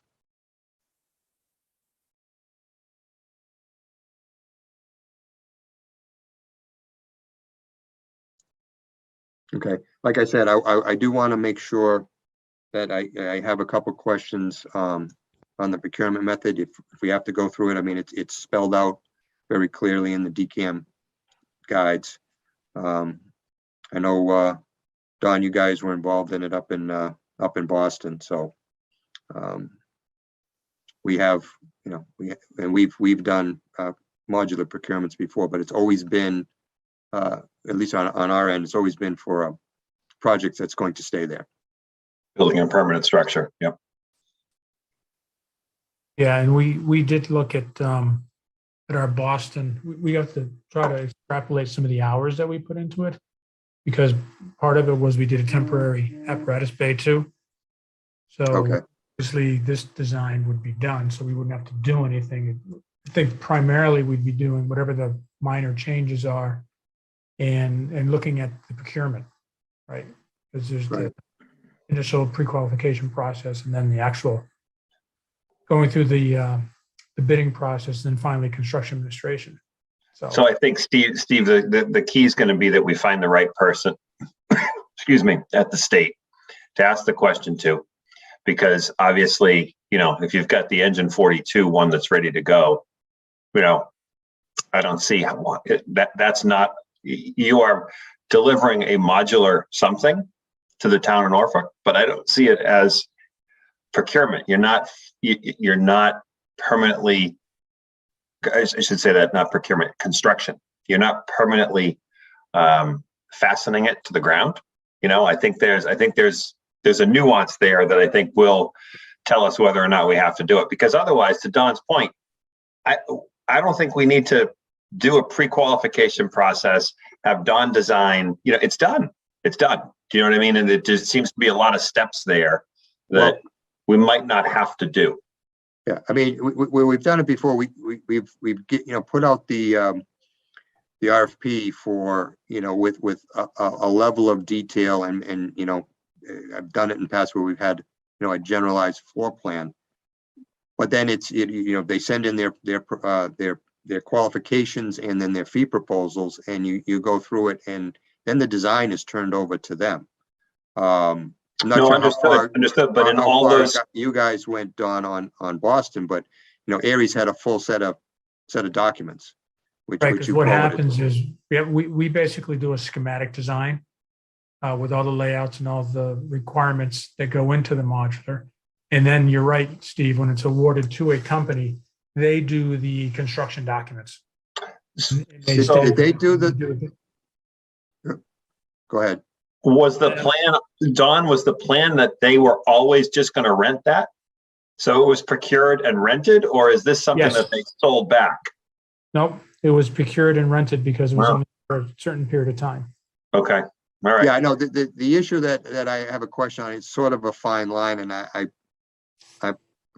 sort of think I know the answer, but I want to check it anyways. Question I had for you, Don, is did they do their quote unquote site work utility connections as part of that? Yes. Part of their contract? Yes. Yeah. Because I know you can do it that way. That's it's written up in the guidelines. And other modulars that we've done have been the same way also. That way it's basically a turnkey procurement. Right. We just got to give them the information of where they're connecting to and how. Mhm. Yep. That's something that they really don't know. Right. So we're working on it. So let's say worst case scenario, right? So you're saying if we don't, we might not have to go through the same procurement process if this thing's not going to be permanently fastened to the ground. Right. I'm being more not and more convinced that I think we do. Oh, okay. I'm not, Okay. I just want to put that away really in sort of my own mind. Yeah, sure. So just so I understand, the first one that you presented here, Pine Valley, that's one that we could purchase outside of the procurement process, or maybe I just misunderstood that when you first started explaining these. No, what I said on that is Pine Valley is a manufacturer. He said we have to go through a dealer.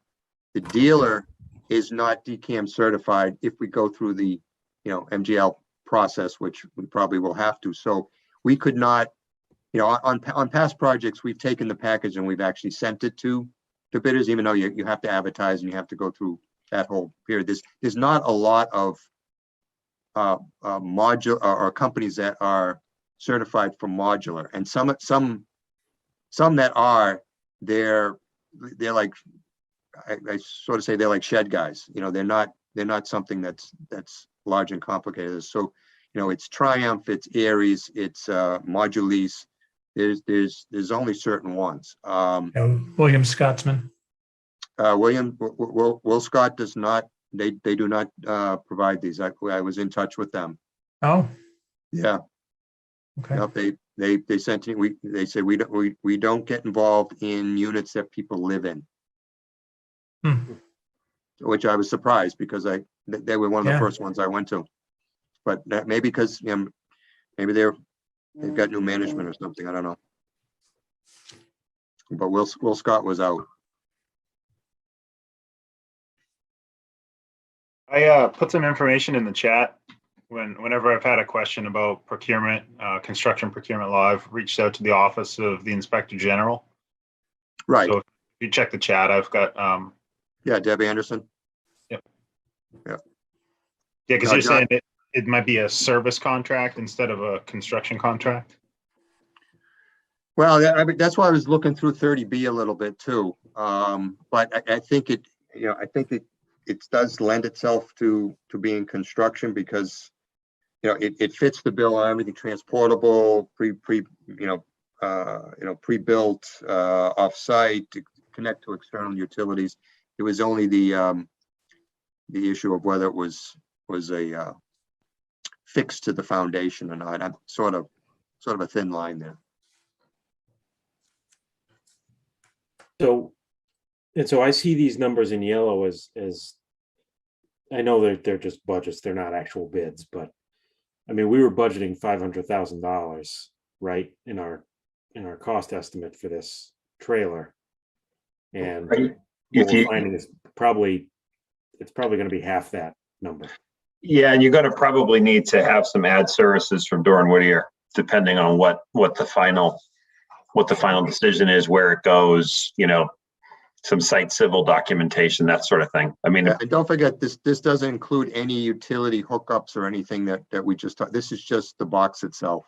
Oh, so that does okay. I thought maybe that was No. Kevin, they'll do the work as part of it's a fine line sometimes because the modular rules are very specific about what you can and can't do, but they will allow the site work to be done as part of the contract that allows the modular to be placed and connected, basically. So that stuff that would be, they can't price that until you show them some drawings and say, okay, how far away is the power? How far is away the water, the sewer, that sort of thing. Okay. And we sort of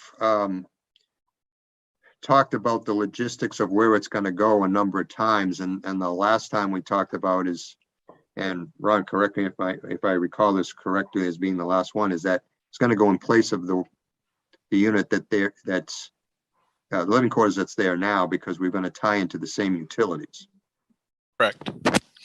So, you know, there's a little bit of coordination there. And, you know, the guys are probably going to have to, we'll have to find separate accommodations to a degree, because I don't think it's going to be a pull it in and, you know, an hour later it's ready to go.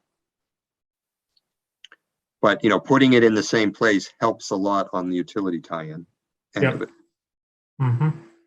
Wasn't, May need some things for the inside of it to outfit it. I don't know how exactly what it comes with or everything, or if we can take everything we have in the current trailer and move it over.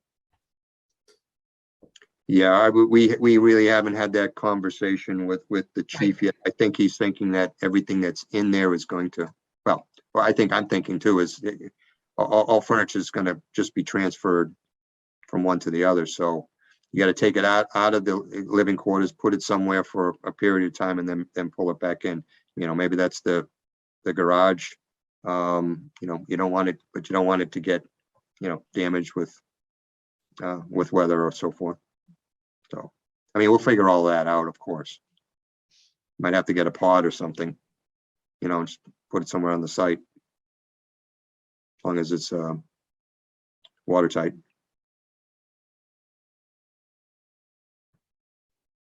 Oh. Okay. Oh, any other questions? I'll stop sharing.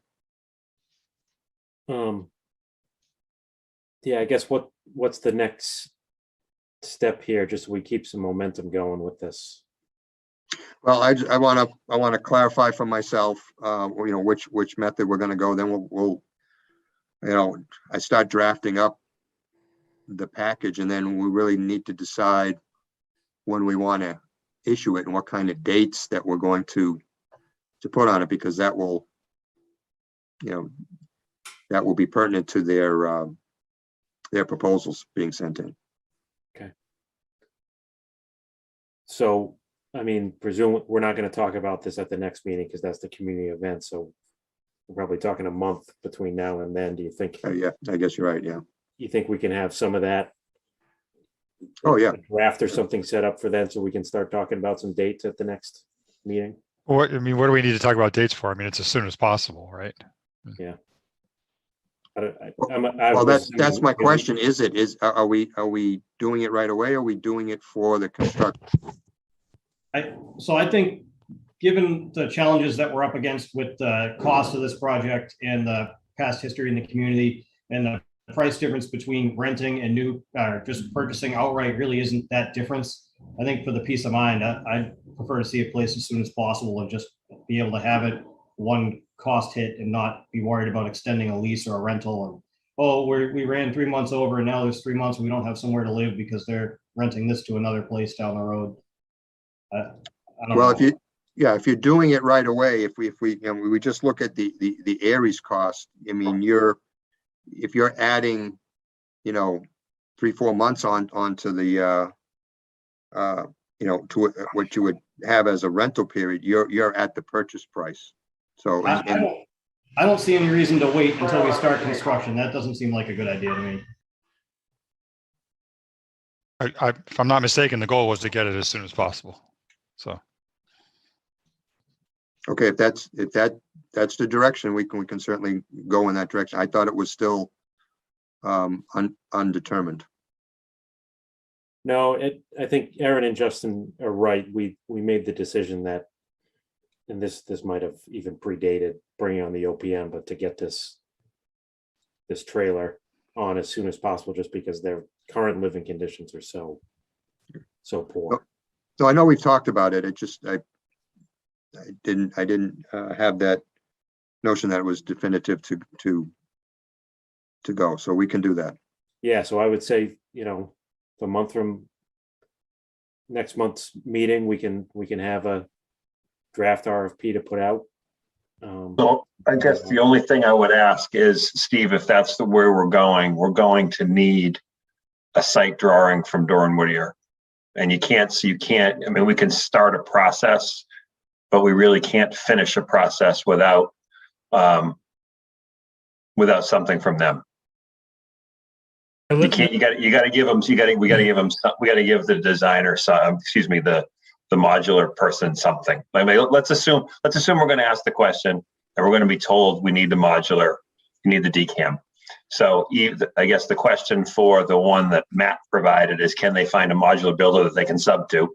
That they can still play in the pool if it just becomes a question of markups and that sort of thing.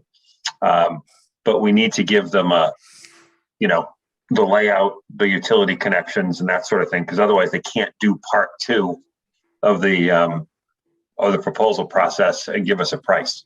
We can get through the quals piece, but we won't be able to get a price proposal from them without a layout. Good. John, we'll work with you and Steve just to gather all our information. We can start and get the whole thing outlined and drafted and just determine what we need to do as our next steps, and we can report out on all of that. I think the timing also works well because we're supposed to go back to the board at the end of schematic design and give them an update. And this was one of the things that came up when we saw them, you know, at the end of December. We could tell them where we're at and that the news seems better, that we're not going to be looking to spend what we had been thinking before. So that should be a positive. Project saving money already. I also think for the next meeting, we should figure out how long it's going to take them to place it and what the lead time is to get it here. So we have all those questions answered already. Well, and of course that's going to vary because we're going to solicit multiple companies. And if we base our design on something we know is already existing, you know, there'll be a difference in that. Well, yeah, and that's what would come through in the non-price portion of the proposal. Right. You know, here's what we're going to do, and here's how fast we can do it, versus the pricing piece. So I mean, that's the nuance between it. But with the temporary quarters, if we have to put them in the same spot, it's a difference if they can place it in 24 hours versus 24 days. Oh no, for sure, but we need to give them the opportunity to tell us that. I mean, so basically in the RFQ, we mentioned that here's what's there. It's got to move. This is where you have to put it. You know, here are the connections that are there. You know, what's your plan to minimize the amount of time the firefighters are with, you know, they have to have a place. You got to do it quick. So it has to be coordinated, you know, that it really needs to be a, you know, done in a day, basically, kind of thing. Right. Yeah, I think that's probably going to be part of the RFP response, Justin. I doubt we'll get that information ahead of time. Yeah, we give them somewhat, you know, we give them a layout, we give them what we want. We also give them a performance of, you know, how we, you know, you're right. We don't want them pulling one out and then, or one being pulled out and they don't come for, you know, 3 weeks. Yeah.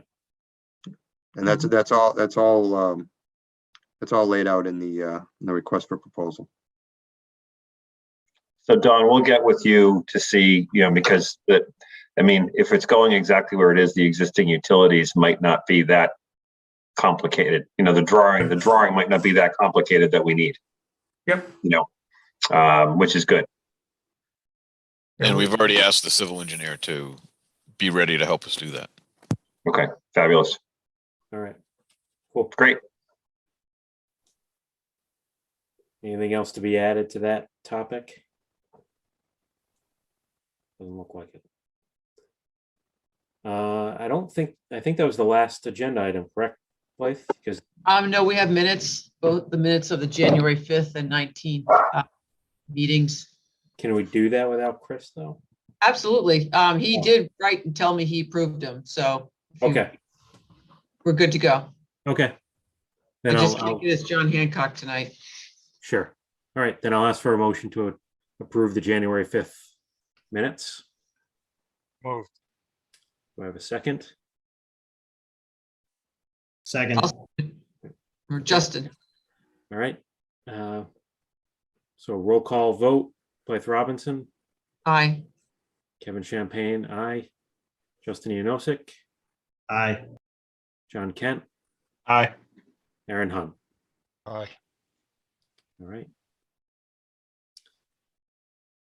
Anything else that anyone wants to bring up before we adjourn?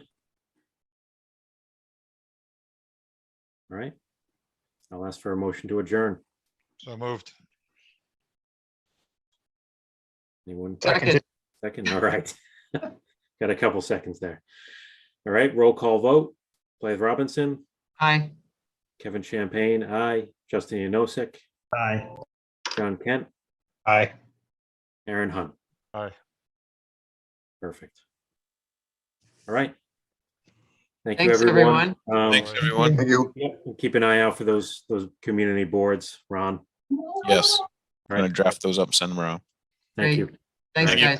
Good night, everyone. Thank you.